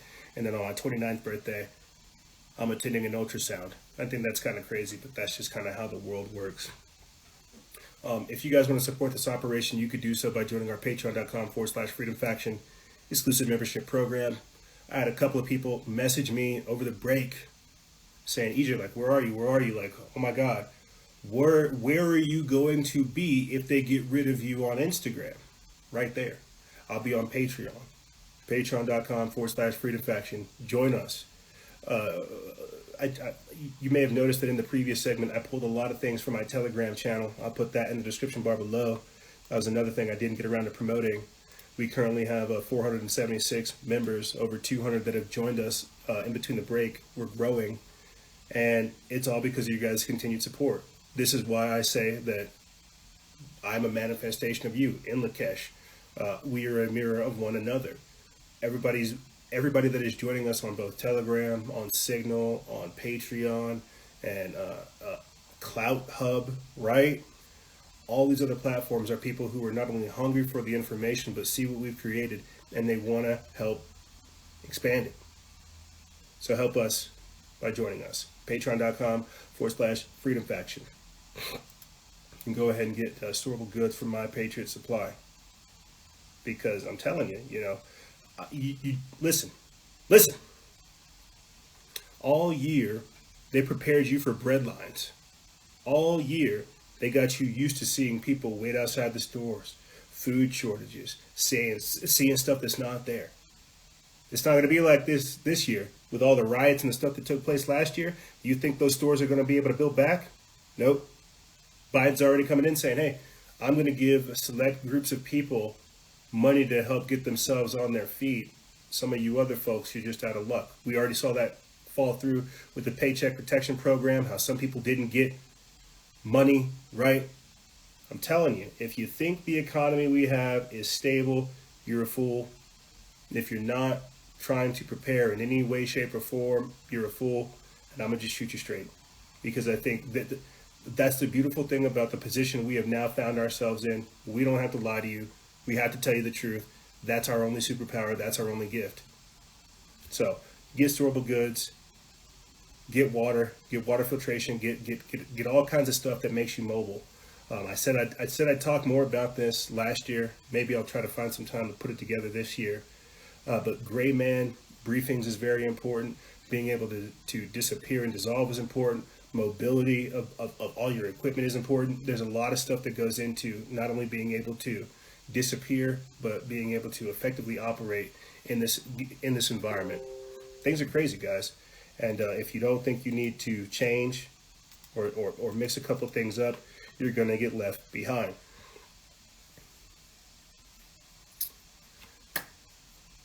So what I'm going to do, I'm going to pull on somebody first before I start getting into some of these other topics, the Great Reset, Separatism, Secession Movements, Civil War, Rebellion, and more. I'm going to pull on somebody first and get their thought process, stick my finger in the air, figure out which way it's blowing, and then we'll go from there.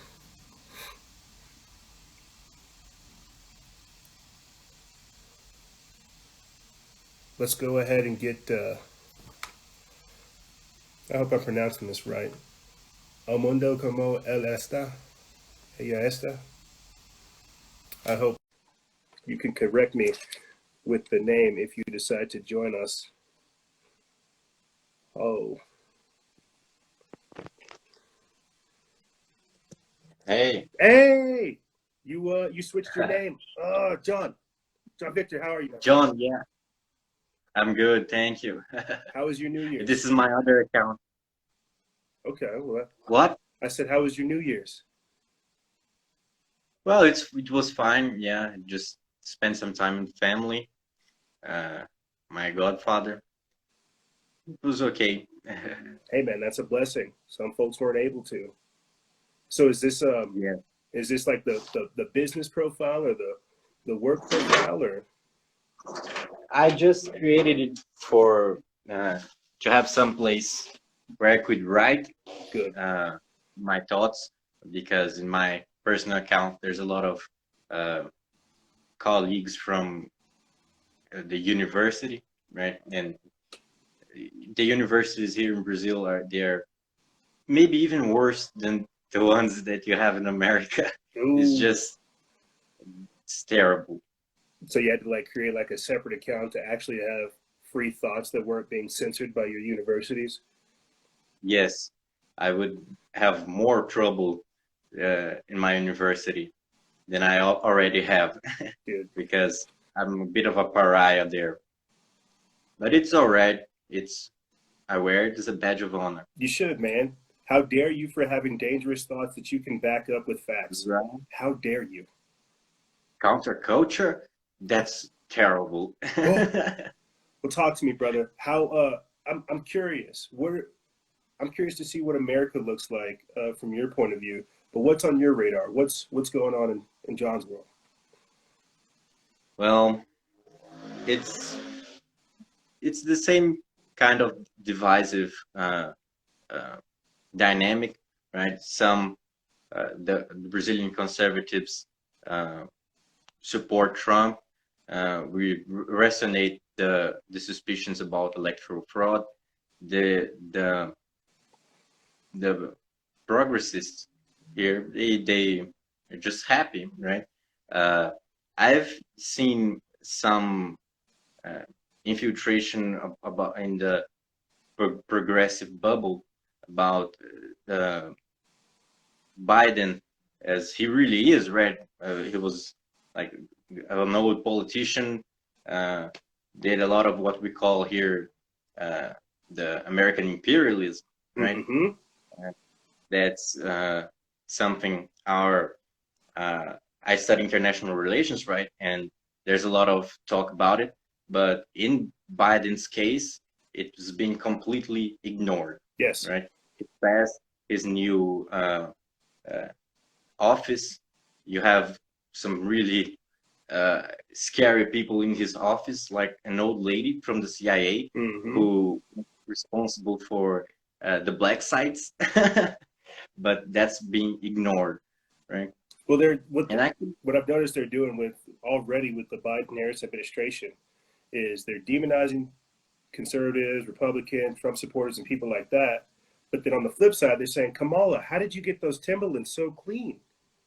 Wow, your shoes are immaculate. We need to deplatform all these Trump supporters. We need to get them in truth and reconciliation camps, put them in internment camps. Joe Biden, what's your favorite color of ice cream? I'm noticing like two different worldviews go on. And so people aren't really being informed about the policies of Biden, things like Operation Dark Winter, his COVID-19 action plan, things like this, who he's pulling into cabinets, things like this. But instead, they're going ahead and taking the route to demonize people who are actually aware of this. Can you speak a little bit to that? I know that's more the media manipulations, but please continue. It's when we think about the book 1984, I'm not sure about the term in English. It's the double thinking. Double standards, precisely.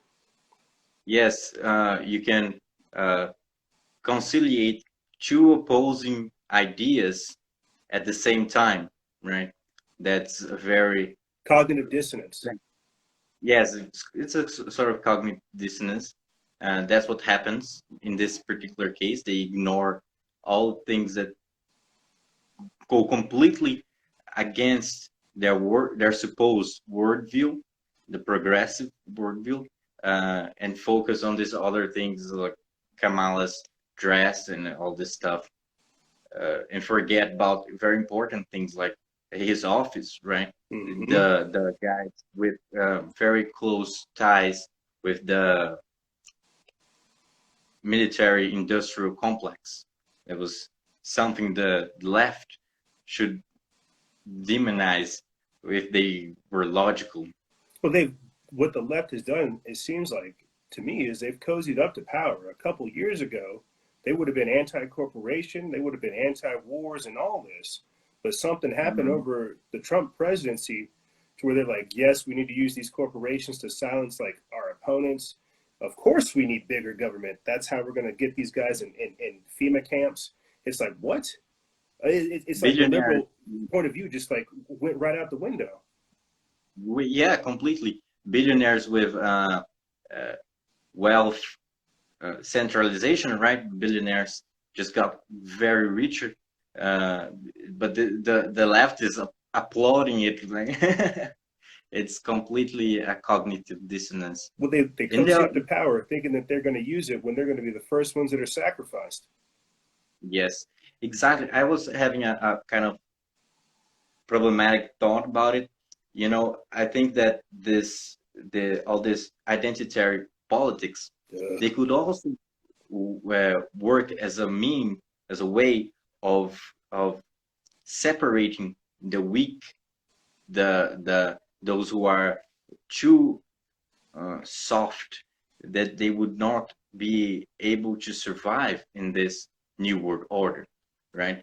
For example, when you think about it, a conservative person, like the regular Afghan conservative person, he would be more suitable for the desires of this new world order.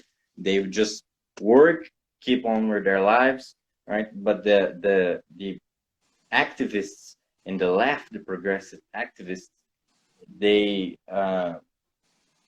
have way more critical thinking than a dictatorship like that would allow, you know. Yes. Did I make myself clear? No, yeah, that they want for what they're setting up, they need a brainwashed, dumbed down population of people that don't really think critically and are willing to put two and two together, come up with critical thinking, expose the problem, and at the same time come up with solutions. What they want is a dumbed down, ignorant population that's running to them asking, how are we going to get ourselves out of the situation you put us into? That's what they want for us. That's how a dictatorship works. Is for us to have centralized and consolidated power, for us to run to the problem, begging for a solution, because that's how it works. They've created the problem, and they've manipulated it to where we go to them for the solution. Precisely. It's the old revolutionary dynamics. You need the radicals to do in order to perform a revolution, yes. But you cannot govern with them after the revolution. Yes. So they are the first ones to be wiped out. In your previous segment, you talked a lot about a lot of very interesting things. The book, it's the Schwab's book. Oh, Klaus Schwab's book. Good. I'm reading it right now. It's all marked, and it's been very interesting and kind of a surprise because he actually lays out some of the globalist problems that they're facing. So it is a good read for someone who's anti-globalist, because he shows some of the problems that they're facing, and we could explore these problems. For example, just interject real quick, because I want you to tell me, but I also want you to tell me privately, because I'm working on a 25-point proposal where it basically looks at everything that we're being affected by with globalism, like politically, economically, culturally, with our infrastructure, even environmentally, coming up with a 25-point plan that addresses what we think of as globalism, and then kind of reverse engineering that as like a pro-America, pro-individual type agenda. So pro-national. Pro-national agenda. That's what I mean by fighting globalism locally. But if you could, try to tell me with that in mind, and then message me after this, because I'm trying to come up with a plan for us. Yeah, I would be glad to help. I've been studying this globalist phenomenon for around 5 years now. Good. I believe I can get into their heads a bit. What I was going to talk that idea of a world government, right? In Klaus Schwab's book, he actually says that this would be a very big problem, and he proposes another direction, the direction of regionalization. Yes, I told you. I knew it. I knew it. Oh my God. Yeah. Go ahead. I'm sorry. Oh my God. I knew that the complete world government would be impossible in this century. There's too many hiccups. There's no way to get an entire unified populace to agree upon anything, a set of values of anything. They would have to go down to regionalism, where they're able to enforce these global rules. The moment they need sections to the moment they need to go to war, it would be a problem for them. Precisely. That would, yes. So that's something they will try to avoid. For example, this regionalization, I was thinking about it. The idea of what would be a possible world government would be the Western Hemisphere. So Europe, North America, South America, with intrusions into Africa, the Middle East, and Asia. But with regionalization, we have a different prospect. Actually, South America got out of it. We will have two blocks, three major blocks actually. The North America, Europe, Asia. But no, that sounds right. That sounds right in alignment with the USMCA, with the North American Trade Agreement, where they just mix Canada, America, and Mexico together to where they have like a general centralized region. We will see a lot of movement in that direction under Biden's administration. I agree. Europe is all set up basically, and in Asia it's going very fast. The ASEAN, a block, an economic block. Okay. Maybe that's in Portuguese. It's moving really fast, so that would be the block. It's an interesting thing that Australia, New Zealand, right? The Oceanics, yeah, they are going to assume the role as the new leverage for the globalists. That was the Sweden, Denmark, right? They did that. They used that region to test some new policies, but it's reached the capacity. Now it's going to head to Australia and New Zealand. There's going to be a lot of problems for them. You know, it's interesting you say that, because a couple of years ago, is either New Zealand or Hawaii. No, I think Zuckerberg got kicked out of Hawaii and then he moved to New Zealand. So it's interesting that you say that, because there's definitely been reports of people kind of expatriating to New Zealand and to Australia prior to the pandemic. And I was always wondering, why are those people going there?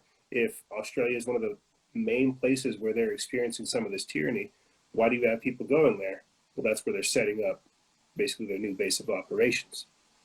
Yes, and if you think strategically, it's a better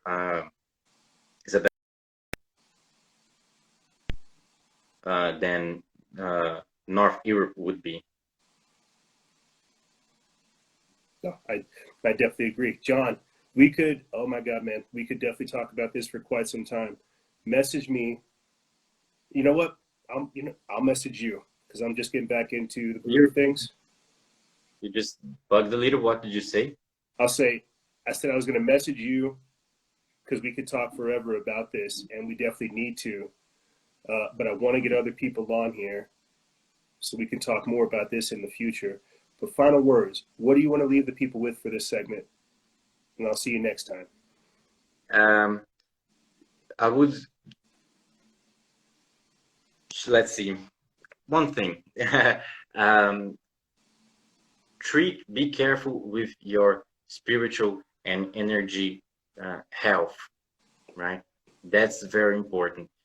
Everything we're seeing is the masks, the lockdowns, all this psychological warfare. The main reason for this is to lower the vibration. Yes. The vibrational from the people. Yes. So you will feel weak, disencouraged. You cannot, if you don't do anything, this will suck your energy out. And then if it happens to you, you will be completely vulnerable. You won't be able to resist. You won't be able to think. You won't have the strength for it. So you gotta take care of that particular aspect. Yes. Okay. I agree wholeheartedly, brother. I think it is glitching right now, John. It's glitching right now, my friend. But I'm gonna let you go. John, can you hear me? Yes. It was glitching for a second there. Yeah, I was just thinking about something, a few things like the I don't know the terms for these things in English, but look after it. Some things that you can do with yourself, with your family, in your own home to protect your home and your families, and get out of this bad energy that is it has completely surrounded everything.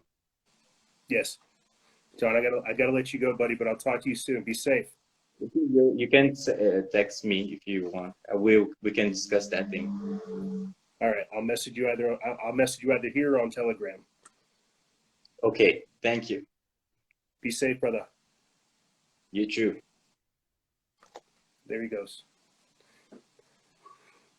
There goes John. You know, he's got an interesting point there. You cannot let this stuff get to you.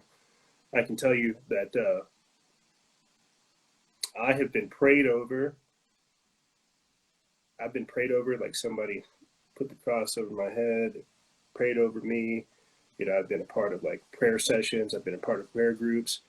And I say that because in these past couple months, I have been exposed to such powerful energy that failure is not an option. And that he's right. Like you've heard people come on the show and say, talking about spiritual hygiene and more. There is a spirit being poured out right now. But it is only for those that want to take it up and grab it. You get me? And he's right. Everything that's happening right now is definitely designed to demoralize you. It's designed to break you down. It's designed to make you give up, to not care. That's the whole point.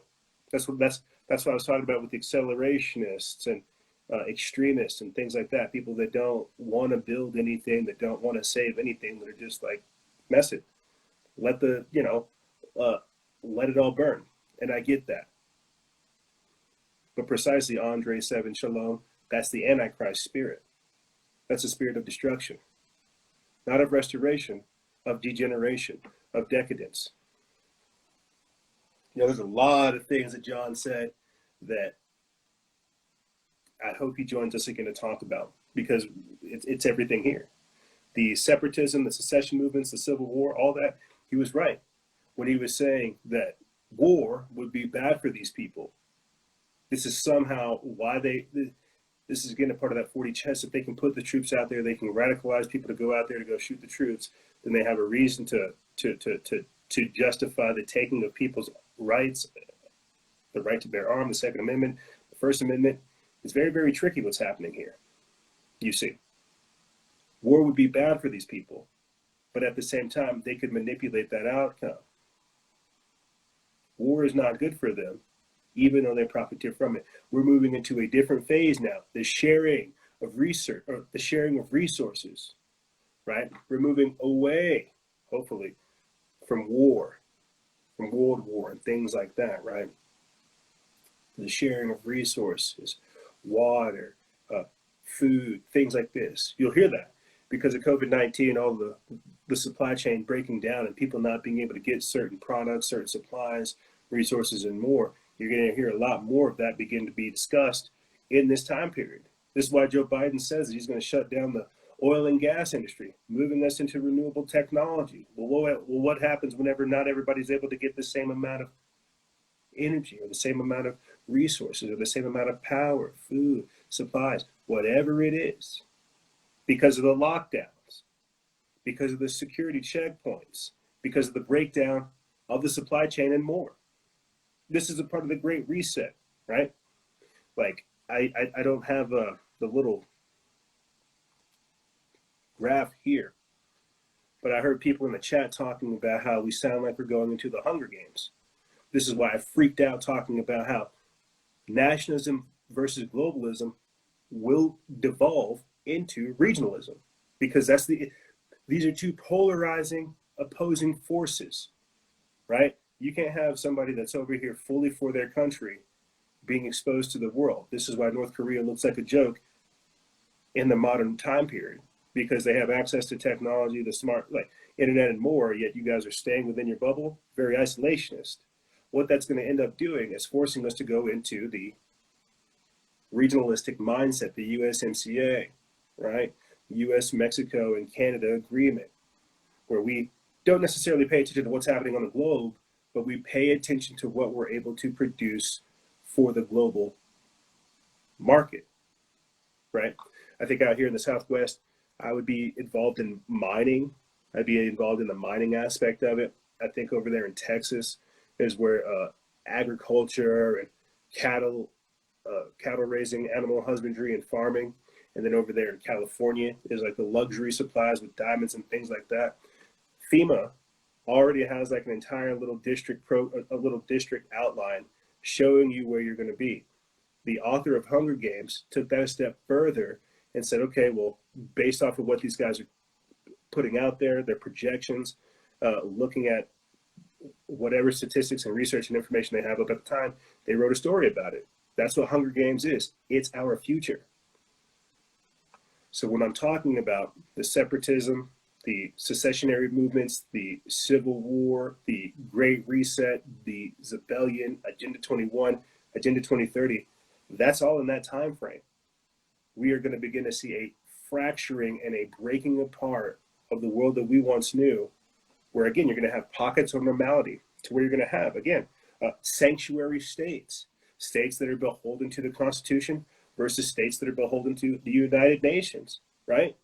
You already know California is going to be one of them. You already know New York's going to be one of them. Texas might be one of the states that stays tied to the Constitution, but you get what I mean. And so on the surface, this all sounds well and fine, but we have been a nation for the better part of 200 years that has operated as a collective. When we start breaking apart, dude, I'm telling you, it's going to be like the Hunger Games. It's going to be like a road warrior level stuff. You got to think, man. I was thinking about this the other day. We're not making any massive monuments, any beautiful buildings. We're not erecting anything.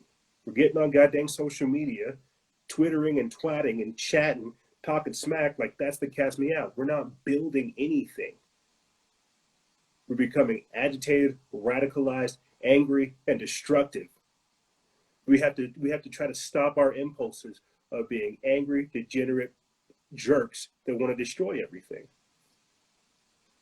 Let me go ahead and start getting some other people on. That's just my thought process. Let's go ahead and get Lucas Corollera. Lucas, join us, my friend. I hope I pronounced that appropriately. Hey, man. What's up? How are you, brother? I'm good, man. Let me put my do first. the show today. Yeah, man. I'm a huge fan of you, man. I'm from Brazil. I appreciate that, my friend. What made you find the page, and how does America look to you right now? Man, I start following, and I don't even remember how, but I stick with, because it's only a few person that are talking about what's happening in the world, man. It's all fake news. So, and the people that are talking about, they are the conspiracy theories, you know, like they are not taken serious. So it's like 1% knows what happened, and the other people are sleeping, man. I don't know what's happening. It's great. You know, the best thing I could say is we have to stay in our lane. Everybody else that's unaware of these things that are taking place, they don't understand that there's a completely different culture, a completely different lifestyle, a completely different narrative surrounding everything that's going on here. They are Yeah, tied into what they know, and they don't want to know anything different. And that's okay. What we have to do is do the work to show them where they can exit out to. They're stuck inside of the matrix. These are people we're trying to wake up. We keep on the path we're doing, they'll come find us. We just got to leave them breadcrumbs. But that's how this works, man. yeah, man. It is what you were saying. Like the people today only want to take, not giving, man. They want to do the work, you know. They want to do anything, just complain and staying home. And yeah, of course, lockdown. These people is all about science, and nothing happens, man. It's only getting worse, actually. Well, it's to perpetuate compliance. Whenever you got to think about it, bro. Whenever there is more of a market for people to put masks on than there is for a campaign to tell people to get healthy, that shows you they have made slavery trendy and becoming healthy dangerous. Does that make sense? It's become trendy and cool to put a mask on and show like, yeah, I'm with the system. I'm doing my part. Instead of saying, fuck that, I'm hitting the gym. I'm going out there. I'm getting healthy. Don't put that mask on me. Yeah, that's the difference. I don't use masks, man. Never. Like, they are not about your health, you know. It's what I'm doing, like working out every day, eating good, and yeah, man, stick with the plan because, like, I can change this, but I can have I only what is in my power is do my role, you know, to be a good citizen, help others, and be healthy, you know, be ready to what's gonna happen. I don't know what's gonna happen, man. No, and that's what I've learned about freedom. That's what I've learned about sovereignty. That's what I've learned about individuality. No one can promise you the tomorrow that you're expecting other than doing the work that you have to for today. And because you have a lot of people that want to go along to get along because they can expect for somebody else to tell them how good shit's going to be, that's where they go. They don't do any of the work to secure their freedom and their security for tomorrow, today. They don't do that. There's it's a crazy mindset of compliance, capitulation, and slavery that's being put out there. But exactly. And man, you're gonna think that's funny, but like here in Brazil, I only knew about America, like about the news, right? So when the George Floyd thing happened, all Black Lives Matter, all this shit, I was like, yeah, man, hell yeah, Black Lives Matter, of course. I am black, but it's all bullshit, you know, like this. But people can see that, you know what I'm talking about, and it's like a hype, like, or the famous people are talking about Black lives, or I'm talking about, like, I'm being in this circle, and it's like, fucking, man. And if you don't see this, you keep doing, thinking you are a good person. Like, we stop doing the really work for post on Instagram, like, oh yeah, I'm a good person, like, look my post, you know, but I don't give a damn about anything, you know. That's the truth. But Lucas, I can't hear you. I can't hear you. Can you hear me? Okay, I can hear you now. You talk a lot about this, like, hey, stop listening to me here and Instagram, like, go do the work, go outside, because people forget about doing this, man, you know. Well, you know, I'll say this, and then I want to get your opinion on the Biden. I'll say this and get your opinion on the Biden inauguration. I think, and I got this question by one of my exclusive members on our last meeting. They said I need to show more of what I'm doing to help people, because I that's the thing. When you do the work, you don't see how many other people you're saving. And I guess a better example for that is when you go out there to the gym and you don't wear a mask, other people look at you at the gym and they're like, well, he's not wearing a mask. I'm at least going to pull mine down. So when you have 5 people pulling their masks down, other people are going to come in saying, well, if he doesn't have his mask, they're pulling their down. I'm not even going to put mine on. Exactly. We're not thinking that mindset. We're not wanting to have a moment of being uncomfortable, knowing that we can help liberate and save other people. We just want to keep our heads down, not buck the system, and not get in trouble. And I feel that. But at the same time, who are we leaving behind in our cowardice? Who are we not freeing because of our own fear? And that's the mindset I have these days. But Lucas, let me get your opinion real quick, my friend. What's your thoughts on the Biden inauguration, on them trying to install Biden as our president? Man, I think that this is a fraud. Like, Trump was elected, and this is clear. But the media wants to sell that Biden is the good guy, but people don't want to see this, man. So like, I am the crazy in talking about Trump, because the media, like, they visualize this whole image that he's crap and he's do nothing and all. So like, you can't talk with, oh man, he's the better option, because people understand it. And I think that Biden is gonna be the person to China gonna control the American man. I think with Biden in there, because he's a puppet, But see, I bet you're a hardworking man, Lucas. I bet you go to work, you pay your bills, you love women, you love your life. You're not a scumbag. You don't like lies. I bet you're a good person, bro. I bet you see all this stuff going on, and you say, "Oh my God, how can America elect this traitor?" Like, what? Like, speak to that to me, man. Like, how does America look? Yeah, man. In me, Brazilian, America was like the place that we're gonna work and someday have a chance to go and live a better life. And this is like all go down, but people are not seeing this, man. They're only gonna see when be destroyed, when into the ground, and then they want to see, oh yeah, this shit happened, but there's gonna be too late, But I am seeing some stuffs that I don't know that is true. I want you to comment on that. Is that Trump is letting this National Guard be there, so he can like pull up in the last second, because he can do the command that like, oh, you work for me now, and like martial law, I don't know, and start attacking these terrorists, man. Because Antifa and Black Lives Matter, man, is like they are terrorists, like they are destroying everything. But they are paying to this, man. It's so sophisticated that I can't even talking about. I see it, but it's too complex. That's the idea, man. Is to make the truth a lie. They have to flip it on its head. Yeah. And that's how this inversion tactics works. With Trump, he has, I'm not sure how many hours until he's sworn in. He only has a couple of hours to pull off anything if he does. He could say, martial law, executive order of the Insurrection Act. That guy's a criminal. He's in court cases.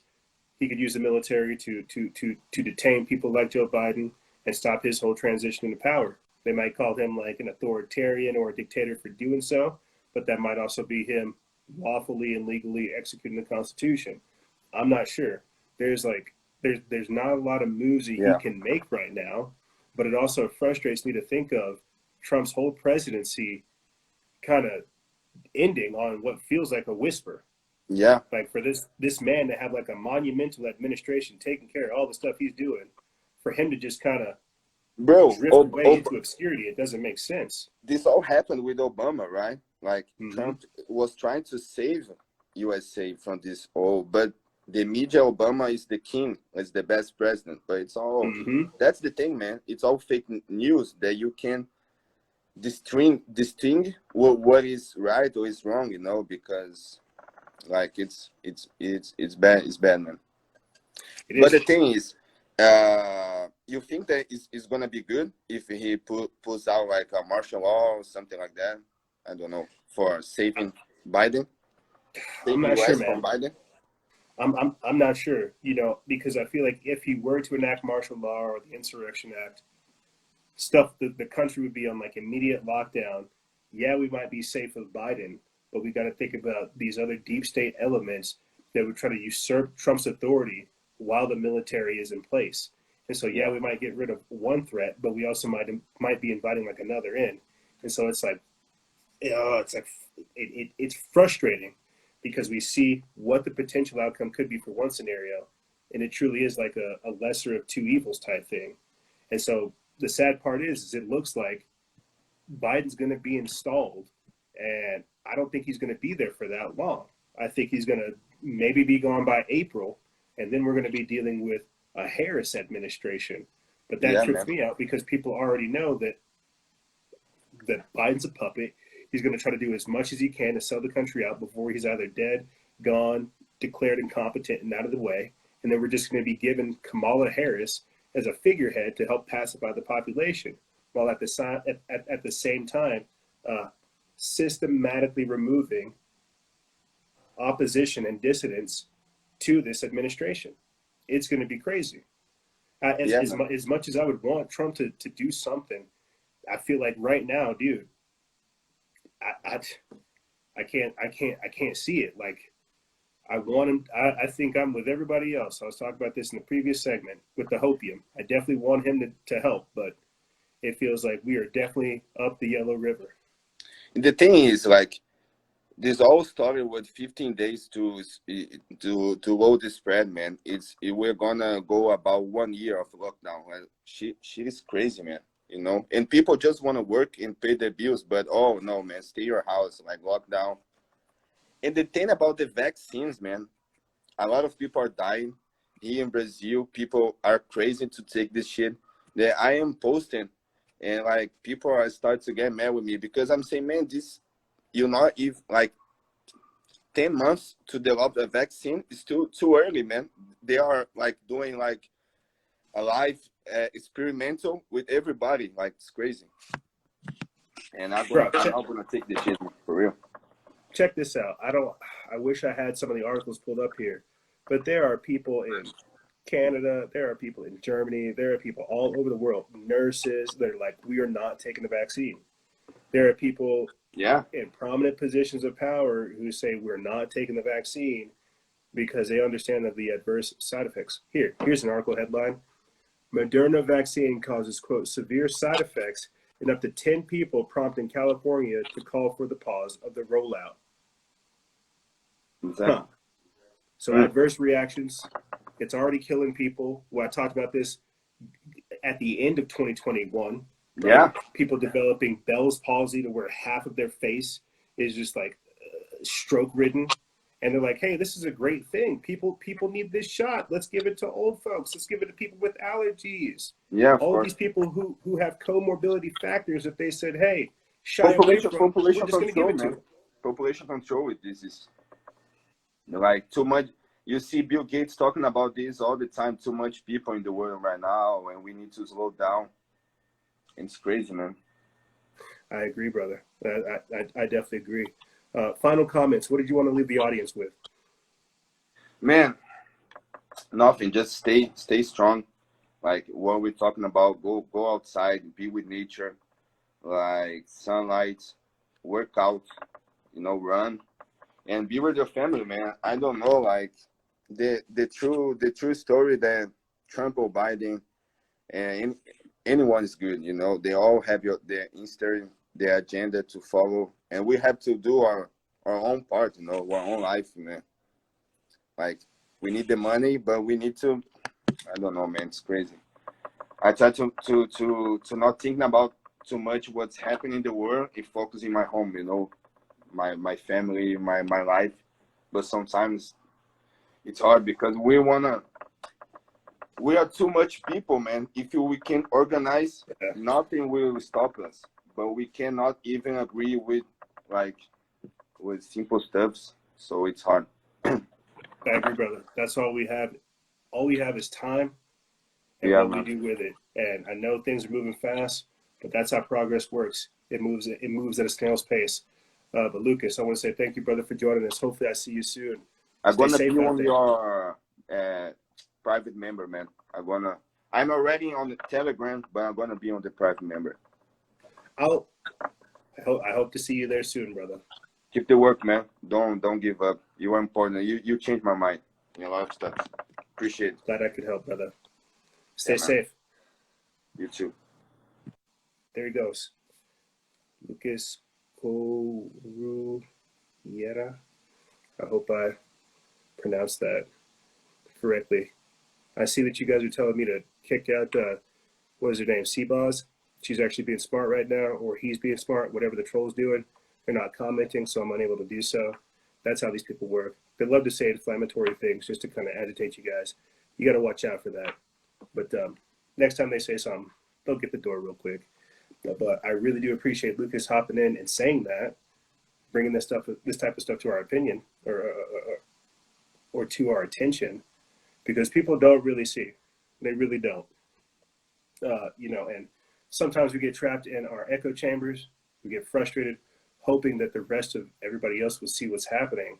But that's the scientific dictatorship. That's the technocracy. That's how it works, giving you the illusion of freedom, only to keep you inside of your echo chamber talking to your population of people. This is why, in order for us to kind of bridge those gaps that we were talking about in the previous segment, we have to do different things. This is a part of the socio-cultural Reformation. This is why they say politics is downward from culture. We have a culture of decadence and degeneracy where it's cool to be a scumbag and not give a shit about anything. Great. That's not all right. What we need to have is a culture of restoration, of regeneration, of chivalry, of being decent. Holy crap. Of trying to give back to the community and your family and more. We don't have that. These days, you have organizations like Black Lives Matter that say, death to the nuclear family. Then you've got organizations like the Satanic Temple that are just like, heck yeah, give us access to your kids for after-school Satan programs. So if this is the culture, you can only imagine what kind of politics it's going to create. Lucas was right, man.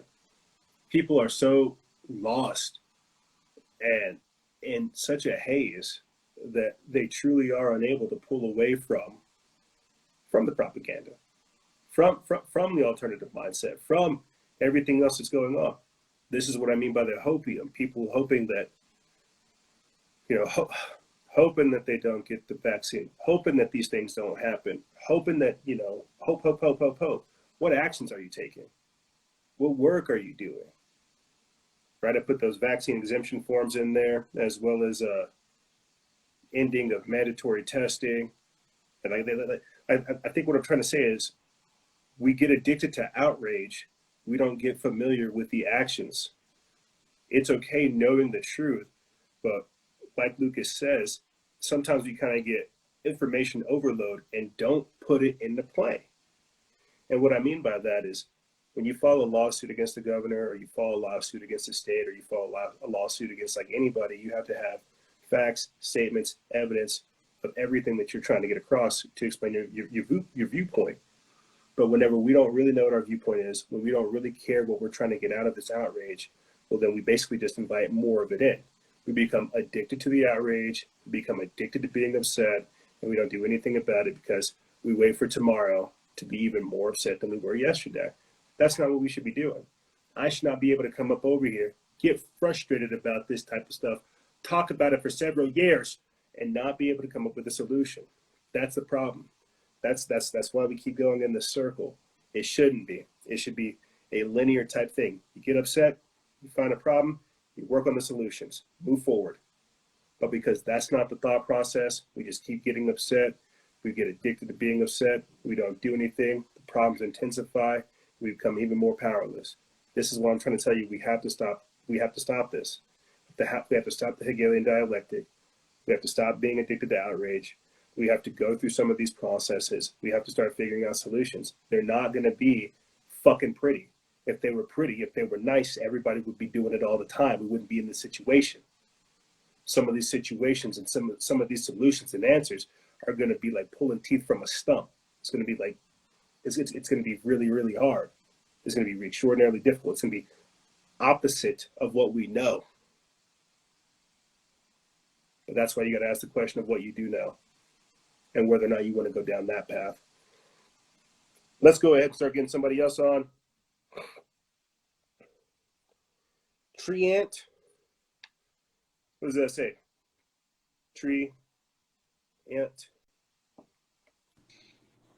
Hey, what's up, bro? Hey, tree ant. Was that? Am I saying it right, or is it just Trent? It's Trent. It's actually just one E.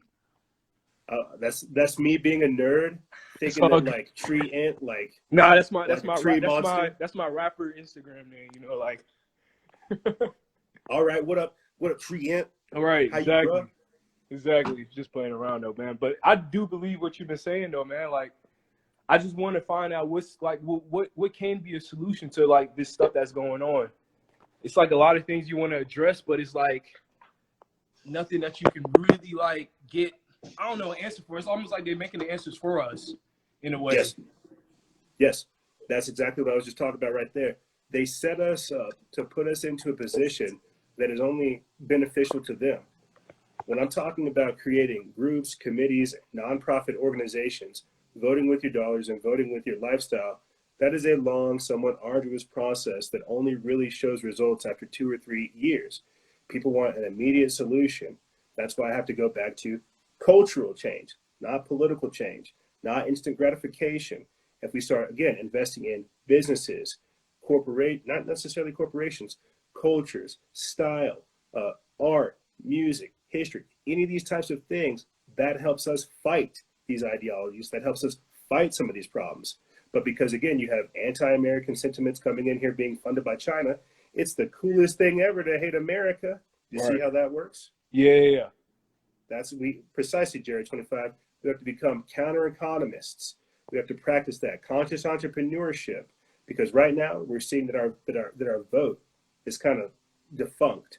The best thing to do then is vote with your dollars, vote with your lifestyle, vote with your choices, figure out different things that you can do that build up over time that can influence people to create that cultural wave that we can ride on, that Trump came in here and rode on, that we need to do better and keep evolving. Does that make sense? It's like a generalized answer, but does that make sense? Definitely. Like, yeah, evolving out of all this. I feel like this is just an evolvement process that's going on right now too.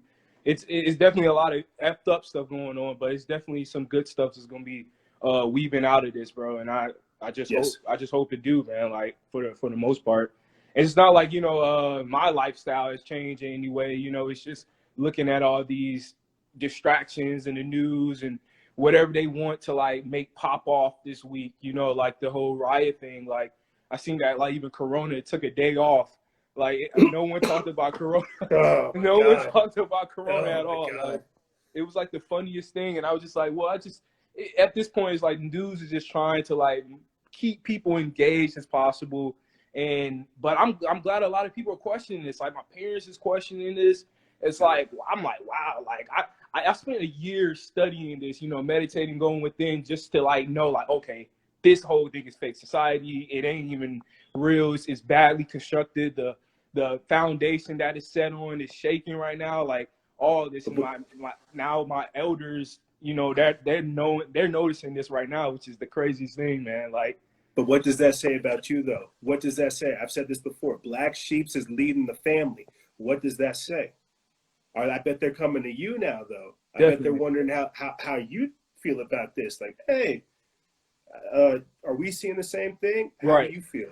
Is that the case? You got your elders coming to you, asking you how you feel about all this? Definitely. Like my sis just asked me this morning, if we didn't have a government, would there be like would arts and culture and music be like more of like basically like the leaders now? And I'm like, it kind of already is, it's just this construct that they want to have on it with suits and everything, which is just bogus in some ways, and it's just hilarious. But definitely, like my mom comes to me all the time just to see what I would say about like anything that's going on, and I just basically just go back to like, this, it doesn't even matter. Like, you gotta think about that, bro, because we are the heralds of this new age, of this new time, of this world that they're trying to create. We're going to be some of those last generational people that get to see how things were before they had to change. We are at the end stages of this corrupt system falling. And so we are becoming the arbiters of the people who are able to talk about what the future looks like. We're going to be able to be the architects of the future with just this discussion right here. Mm-hmm. What do we believe in? What do we want to drag into the future? What is it that we're willing to fight for? What are we trying to give up? What was the cause of all of these problems? These are all things that we're going to meditate, that we're going to discuss on, that we're going to have to confront moving forward into the future, because we have been failed. That's the sad truth. None of us would be here if we were not failed. We exist because we were failed, and we all refuse to fail the next generation. Definitely. I have so much faith in this next generation, man. Like, if it's just trimming down, like everything's just trimming down, you know, the older people, you know, the older agendas and how this society has been ran and stuff like that. Yep. And going back to like the strong foundation, I was thinking like, yo, America, we just don't have a strong foundation. You know, it's just it's shaky right now. And a strong foundation isn't sitting on your butt and looking for getting this false reality of freedom in some way, but it's like it's building yourself up, it's building your consciousness, you know, it's doing these stuff, it's making your mind make your mind stronger. But America doesn't really promote this, you know, and people are out here losing their minds because they think this stuff is affecting them, and it is affecting them internally, but it's not even just basically the foundation is just so shaky right now, like. And it's how much you allow to affect you. It's how much you allow for it to affect you that determines your reality.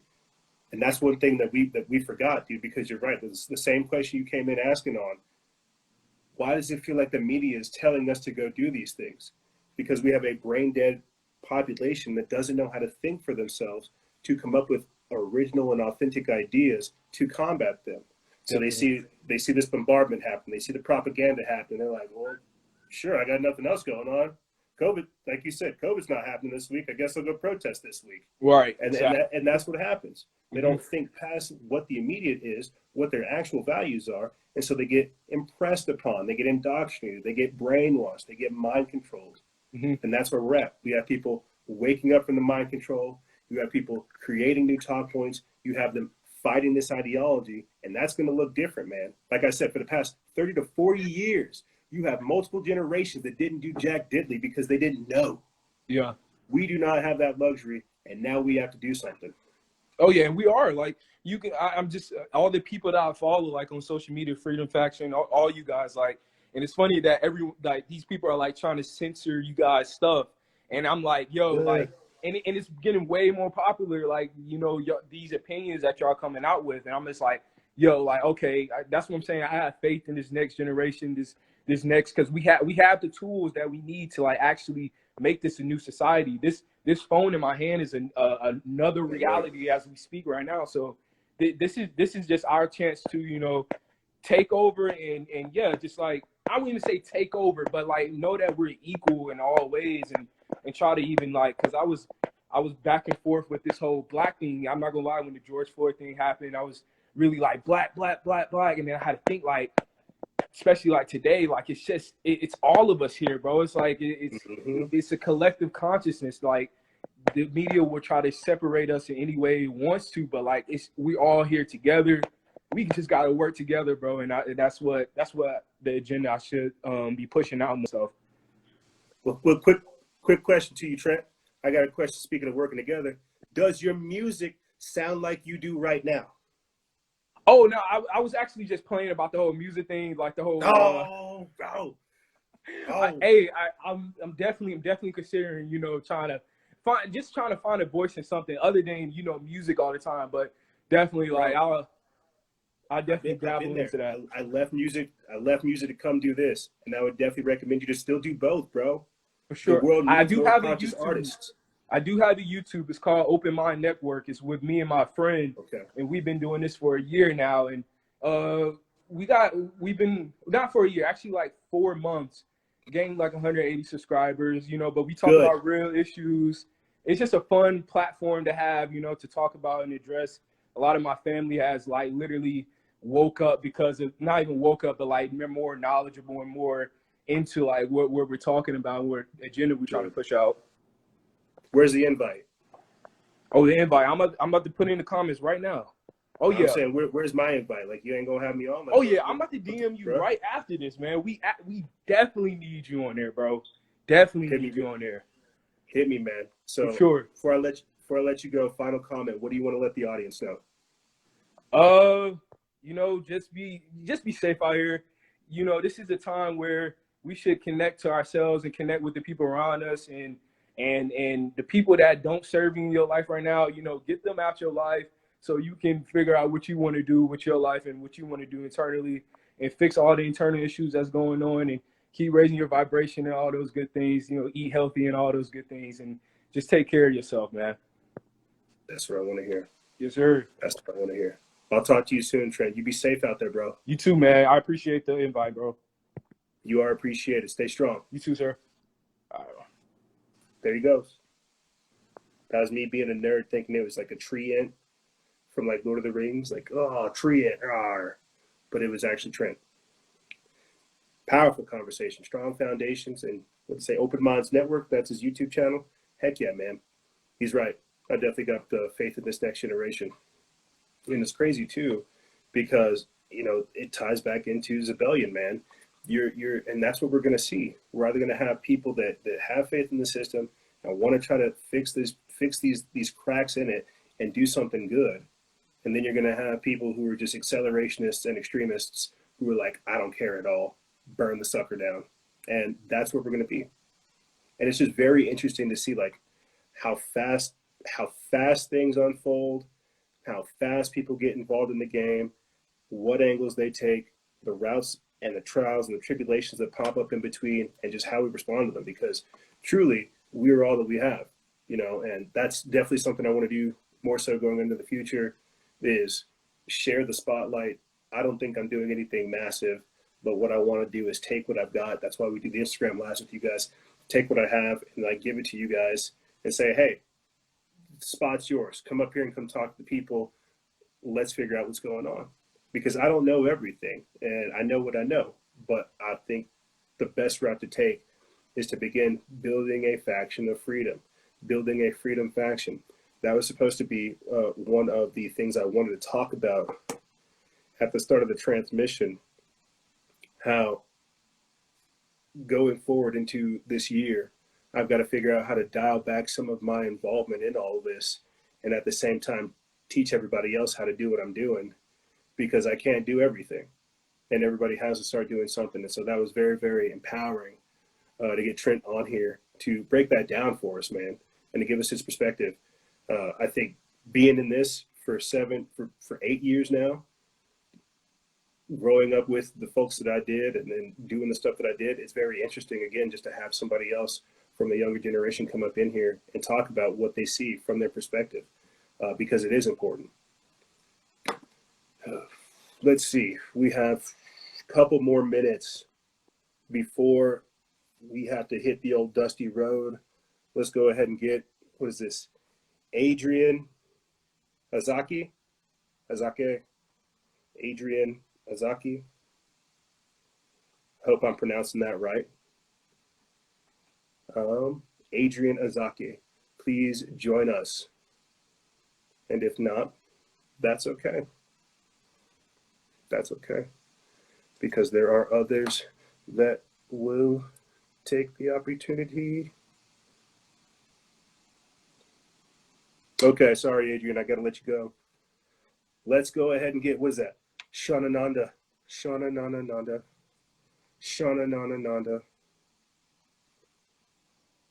Possibly.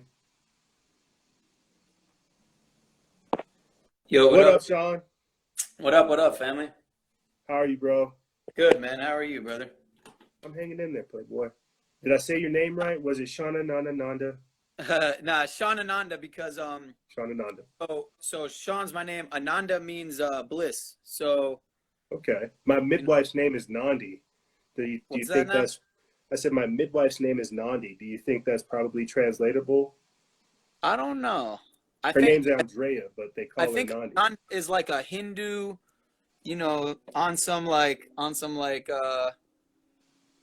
you know. Okay.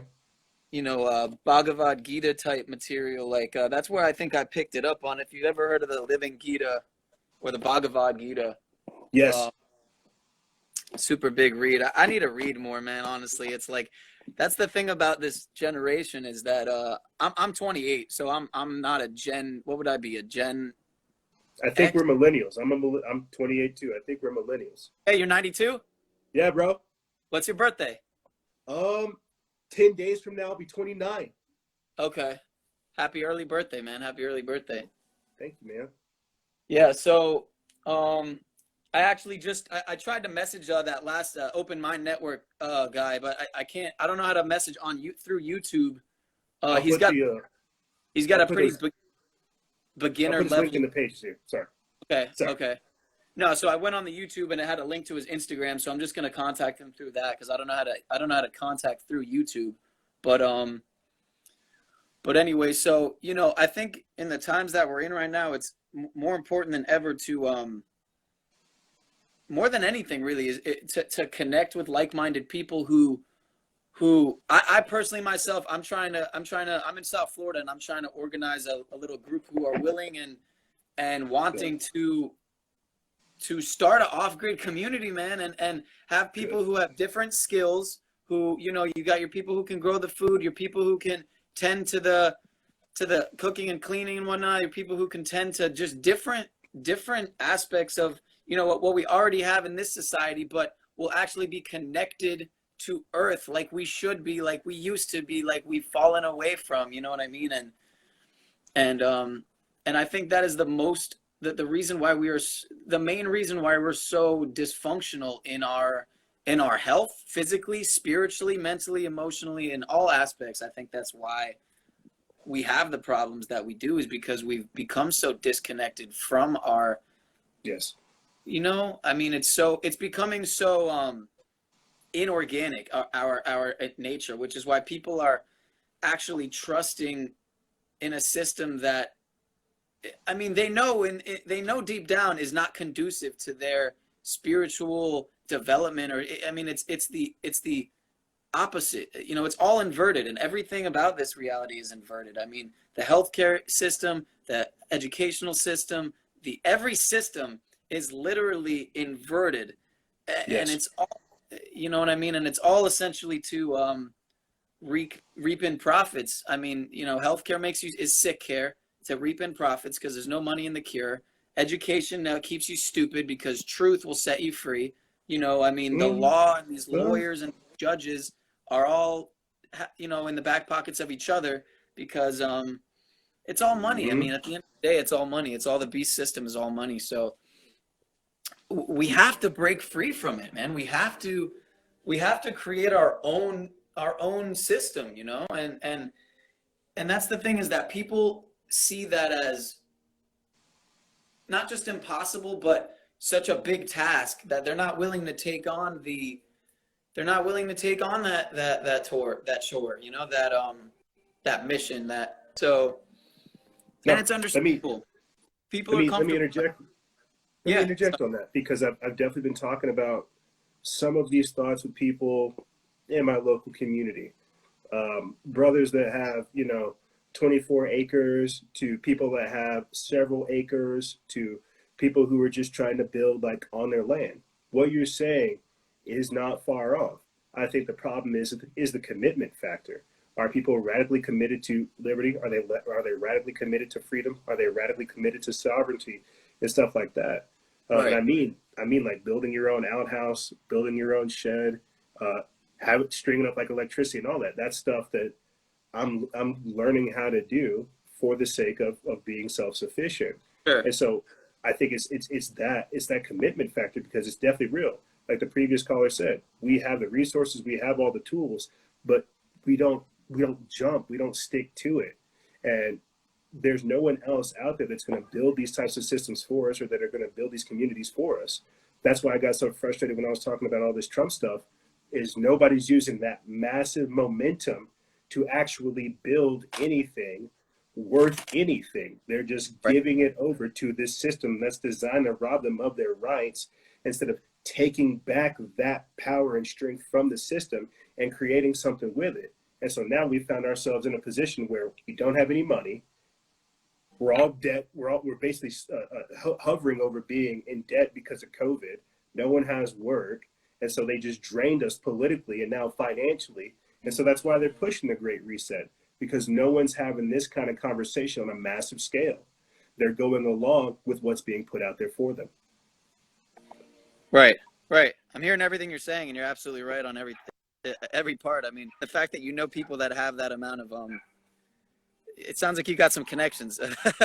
As far as if you know people that have that amount of land, I mean, those are the type of people who, if they're about that, if they're about, you know, what we're talking about, if they're about creating their own system and you know, they have the type of property where they could actually, you know, and it's probably a lot easier than we think to buy large swaths of land in certain areas. I mean, Yeah, but then it's yeah, probably a lot cheaper. For like 10,000 to like 30,000 bucks, bro, you can buy a fair amount of couple of acreage. And God ain't making no more land, man. You get up out there and set stuff up, you're good for a good minute. So there are people that are putting things together that are much smarter than me, that are allowing me to come assist. And all I can do is try to bring back what I've learned and help disseminate that for everybody else. Because there's a lot of things taking place, like when you're saying this stuff, you're the angle that I'm coming from when I'm talking about the separatist movement, the secession movement. I don't want to go down to civil war. I don't want to do all that crazy stuff. Not necessary. It's not. I just want to practice self-governance, get myself away from all of this, and be all right. That way I can know whenever these people are entrenching on my property, entrenching on what I create, and they know they're legally and lawfully in the wrong. I want to go down that route. I don't want to be having to have a gun represent my point of views out there in the middle of the street. Right. It's not necessary. It's kind of like if you've seen Divergent, you know what I mean? It's like, what was it? You know, where they lived off the land and they lived in peace. And it was only when you know, the actress came in and, well, it was really the other guy, the white dude who caused problems. And then she, you know, kind of snapped and then the what do you call it? The militants, the equivalent of what cops would be basically, or National Guards or whatever, came in and they messed it all up. But you know, basically having that, you know, breaking away the breakaway group, you know, and yes, they created their own utopia out of this dystopia, because this is obviously going further and further into a dystopian, you know what I mean? Beast system. So I mean, and it's really it's scary. People are going against what they know in their spirit is and suspicious. And I'm talking about, you know, breathing in their own bacteria. All scary, man, that people will literally go against what they know is good and right, you know, and go against their own health to live a lie and not face the truth, which is that this system is crumbling and these elite psychopathic, sociopathic, pedophilic, you know, billionaires and trillionaires are in the last dying, you know, their last dying grips to gain control over the populace, because it's such a small few people that control 99% of the wealth. It's such a small few hundred people that, you know, that really have a monopoly over these different systems in place, that, you know, healthcare, medical, economic, financial, educational, all these different systems, you know, it's such a small few, man.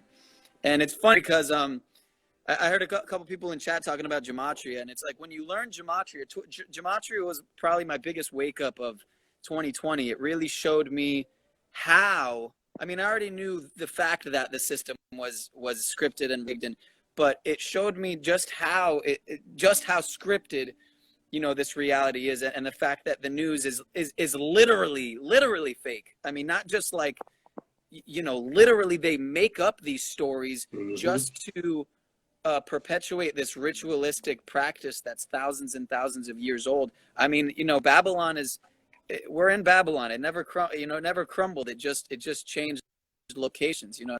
It did. I mean, just like the Nazis and you know, never died. They just moved to America, and, you know, shit, that gematria really up, man. Well, this may not be gematria.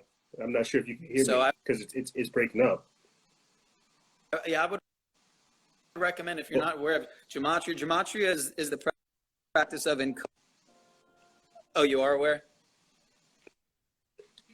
I was saying, I'm not sure if you could hear me, but and this isn't gematria, but it's 9/11 backwards today. So definitely people should be on the lookout for things that are taking place. Can you hear me now? Yeah. Good. Yeah. 9/11 is today's 9/11, right?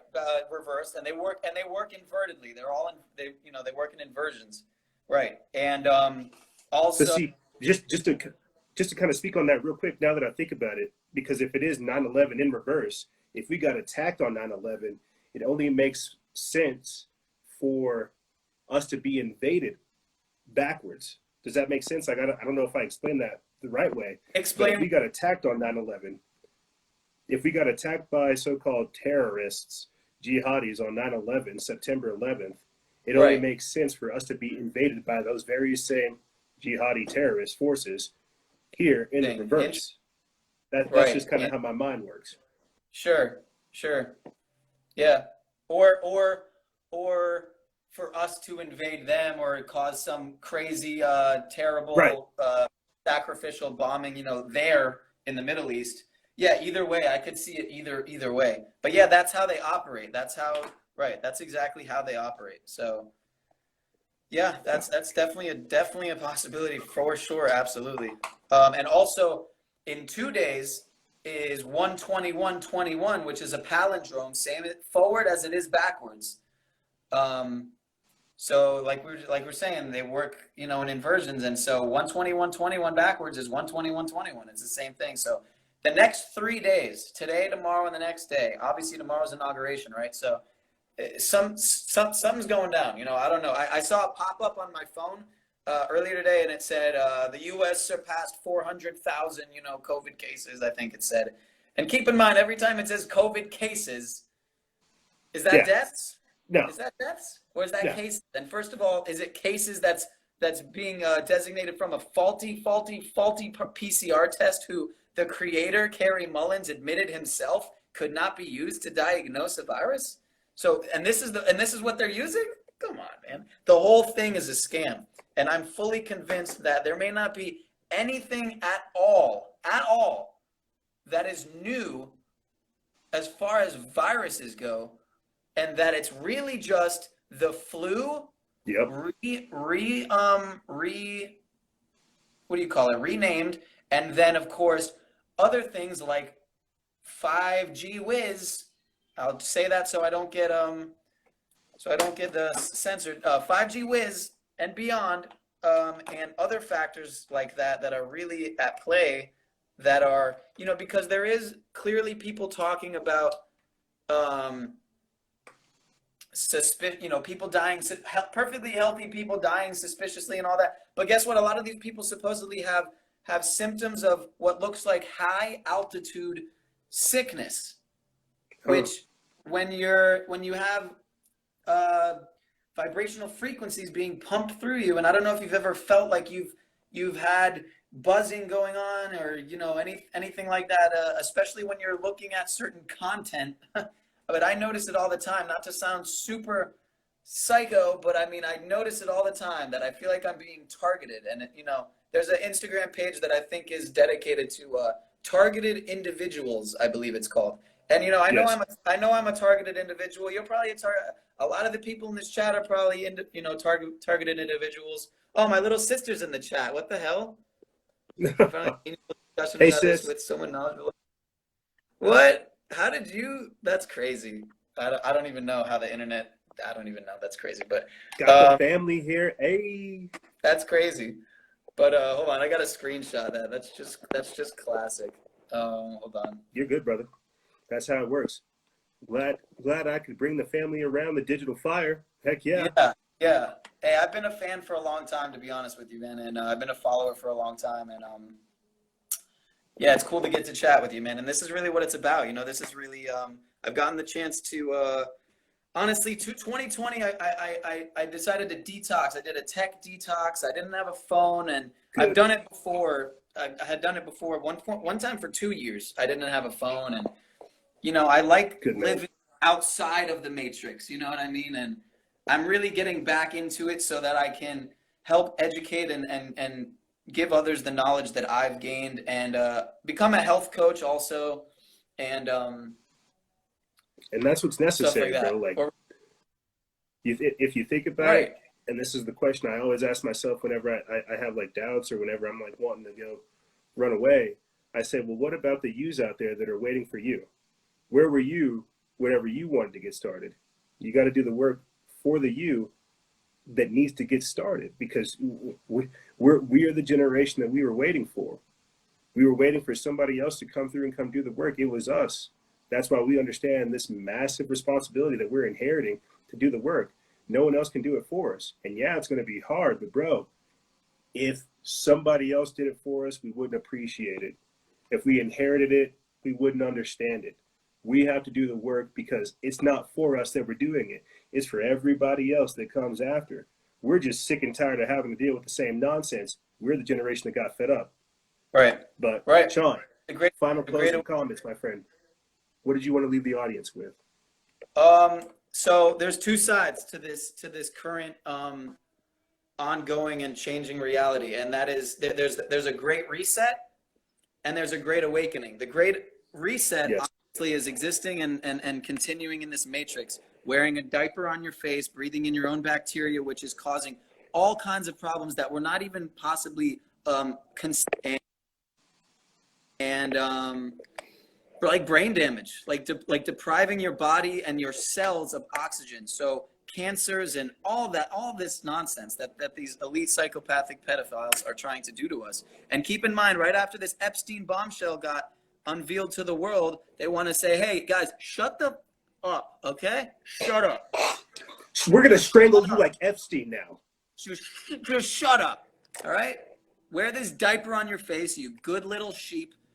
You know, get this jab that's going to alter your DNA and turn you into a cyborg with toxic mercury that gets accumulated in your brain, that when they do autopsies on people with Alzheimer's and autism, guess what they find accumulated in their brain? They find aluminum and other toxins that they're shooting into you through vaccines. They're also putting it in the food and in the chemtrails up in the sky, of course. But, you know, these vaccines are purely to make you sick, kill you, alter your DNA, and you know these vaccines now are way worse because it's trying to turn us into something other than human. So, I would say pick a side. Do you want to evolve and awaken and create and co-create a new reality outside of this matrix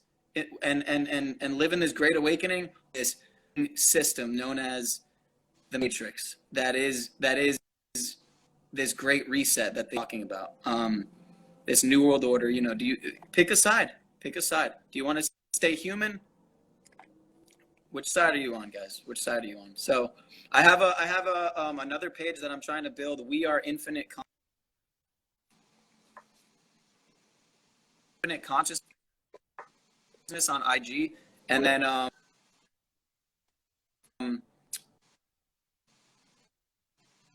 Awakening Consciousness 2020 is a channel that deleted. I'm gonna try to put and make more videos and whatnot. I'm not gonna be able to.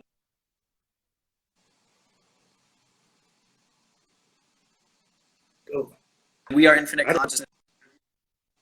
I'm gonna try to post more too.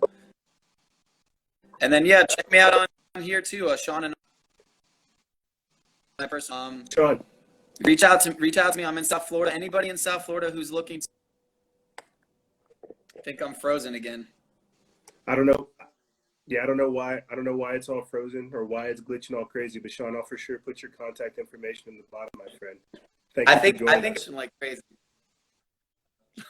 Say that again. I have an idea too why it's glitching all crazy, but I want to say thank you for joining us, my friend. Hopefully I'll see you soon. I'll put all your contact information in the bottom below. Thank you. Peace and love, y'all. Thank you for joining us. You too. Deuces. There he goes. Sean Ananda. I'll be sure to put his pages as well as everybody else's pages in the description bar below.